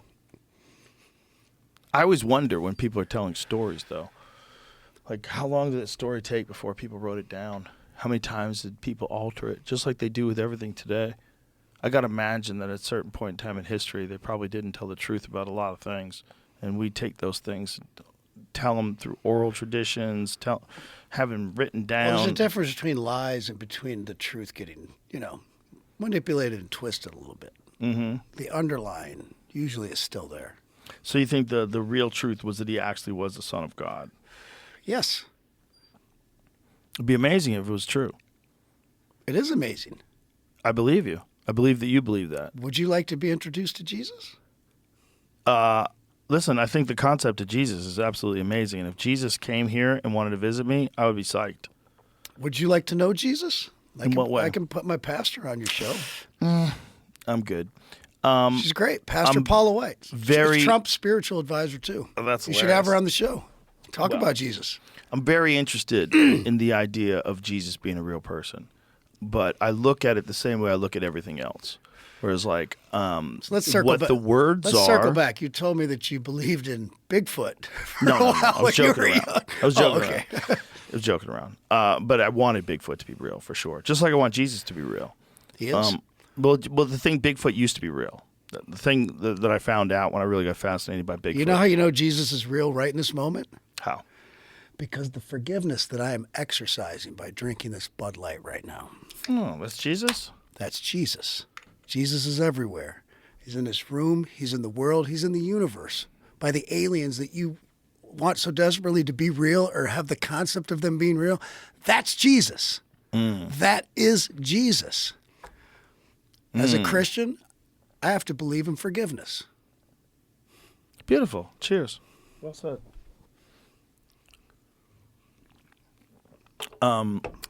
I never thought I'd have to explain Jesus through drinking a fucking Bud Light, but You're not explaining it. You're saying how you feel. Jesus It's and like, God are everywhere. They're everywhere. Yeah. Every time you look at a flower that blooms or you look at one of your children, you're like, that's Jesus. That is Jesus. That is God. Yeah, I want to be real clear. I'm not like. I just saw a shooting star. Yeah. How fucking cool is that? That's God going, bang, nailed it. Sort of. That's every 30 seconds. It happens. I haven't seen one all fucking They've interview. been doing it I just the whole happened to be time. speaking passionately They do about it the whole Jesus and time. God, and that motherfucker went whoop. But that's how confirmation bias happens. That's what makes people believe certain things, like that Jesus sent that suit. That fucking star's on a. Maybe you timed it right.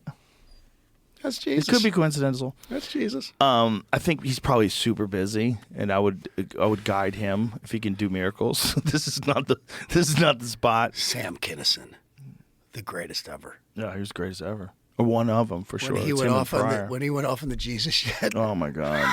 Yeah. Oh, not my left hand. Oh. What's that?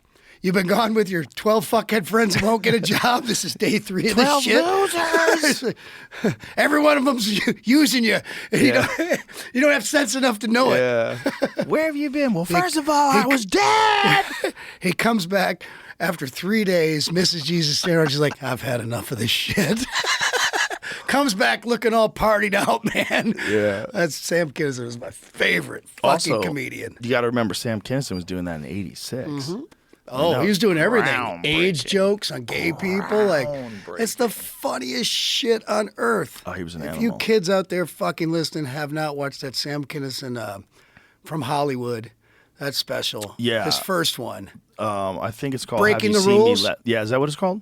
Breaking the Rules? I think so. It's either Breaking the Rules or Have You Seen Me Lately. Have You Seen No, Me it's Lately? not Have You is Seen Me an Lately. al- It's got to that's be an Breaking the album. Rules. I think Have You Seen Me Lately is an album. It is the greatest comedy, and that's going to get some strong shit. And Louder Than Hell, his cassette. Like, he- no doubt, like if Sam Kinison wouldn't have tragically passed away, like we'd be rolling around together. Yeah. Hey, I saw him live a couple of times when I was a kid. Oh, I'm jealous. Yeah, I got to see him 2 different places live. Rodney put him on. Yeah. One of my favorites too. Rodney's one of the greatest. In our green room at the club, we have handwritten notes from Rodney's last Tonight Show special. So it's all his bits that's awesome. laid out and his topics he was going to bring I'm gonna up start on the making couch. trips down here. Like we always look for fun trips, grab friends, like come in, have dinner, see comedy. Come on down, man. Come on down. I'll tell you a night when Shane's going to be up and Brian Simpson's here. And we got a great crew of people. Ron White's here. He's Yep. here all Love the Ron. time. We got a great Ron, great last time I group was of golfing people. with him, he's like, I quit drinking, man. I'm like, oh, blah, blah, me, him, and Daly out fucking golfing. He's like, but I'm hard fucking mushrooms. Yeah, he didn't quit getting fucked up. He was drinking too much. It was hurting him. Well, listen, brother, I'm glad we sat down and we did this. It was a lot of fun talking to you. You're Yeah, always been a thank you cool for dude. having me. I always Thank you as enjoy well. your company, and you're just a fun guy to be around, man. And Ditto, man. I'm glad we got a chance to do this. It was Congrats fun. again on your success. Thank man. you, brother. And same to you. Same to you. I love the fact that you're so completely independent. You got your fans, you do your shows, you don't need nobody. You don't need I nobody's live in this little approval. world Yep. right here. But you got it nailed. You're the king of that world. Thank you. Thank you, brother. Appreciate you. God bless All you. right. Bye, everybody. Later.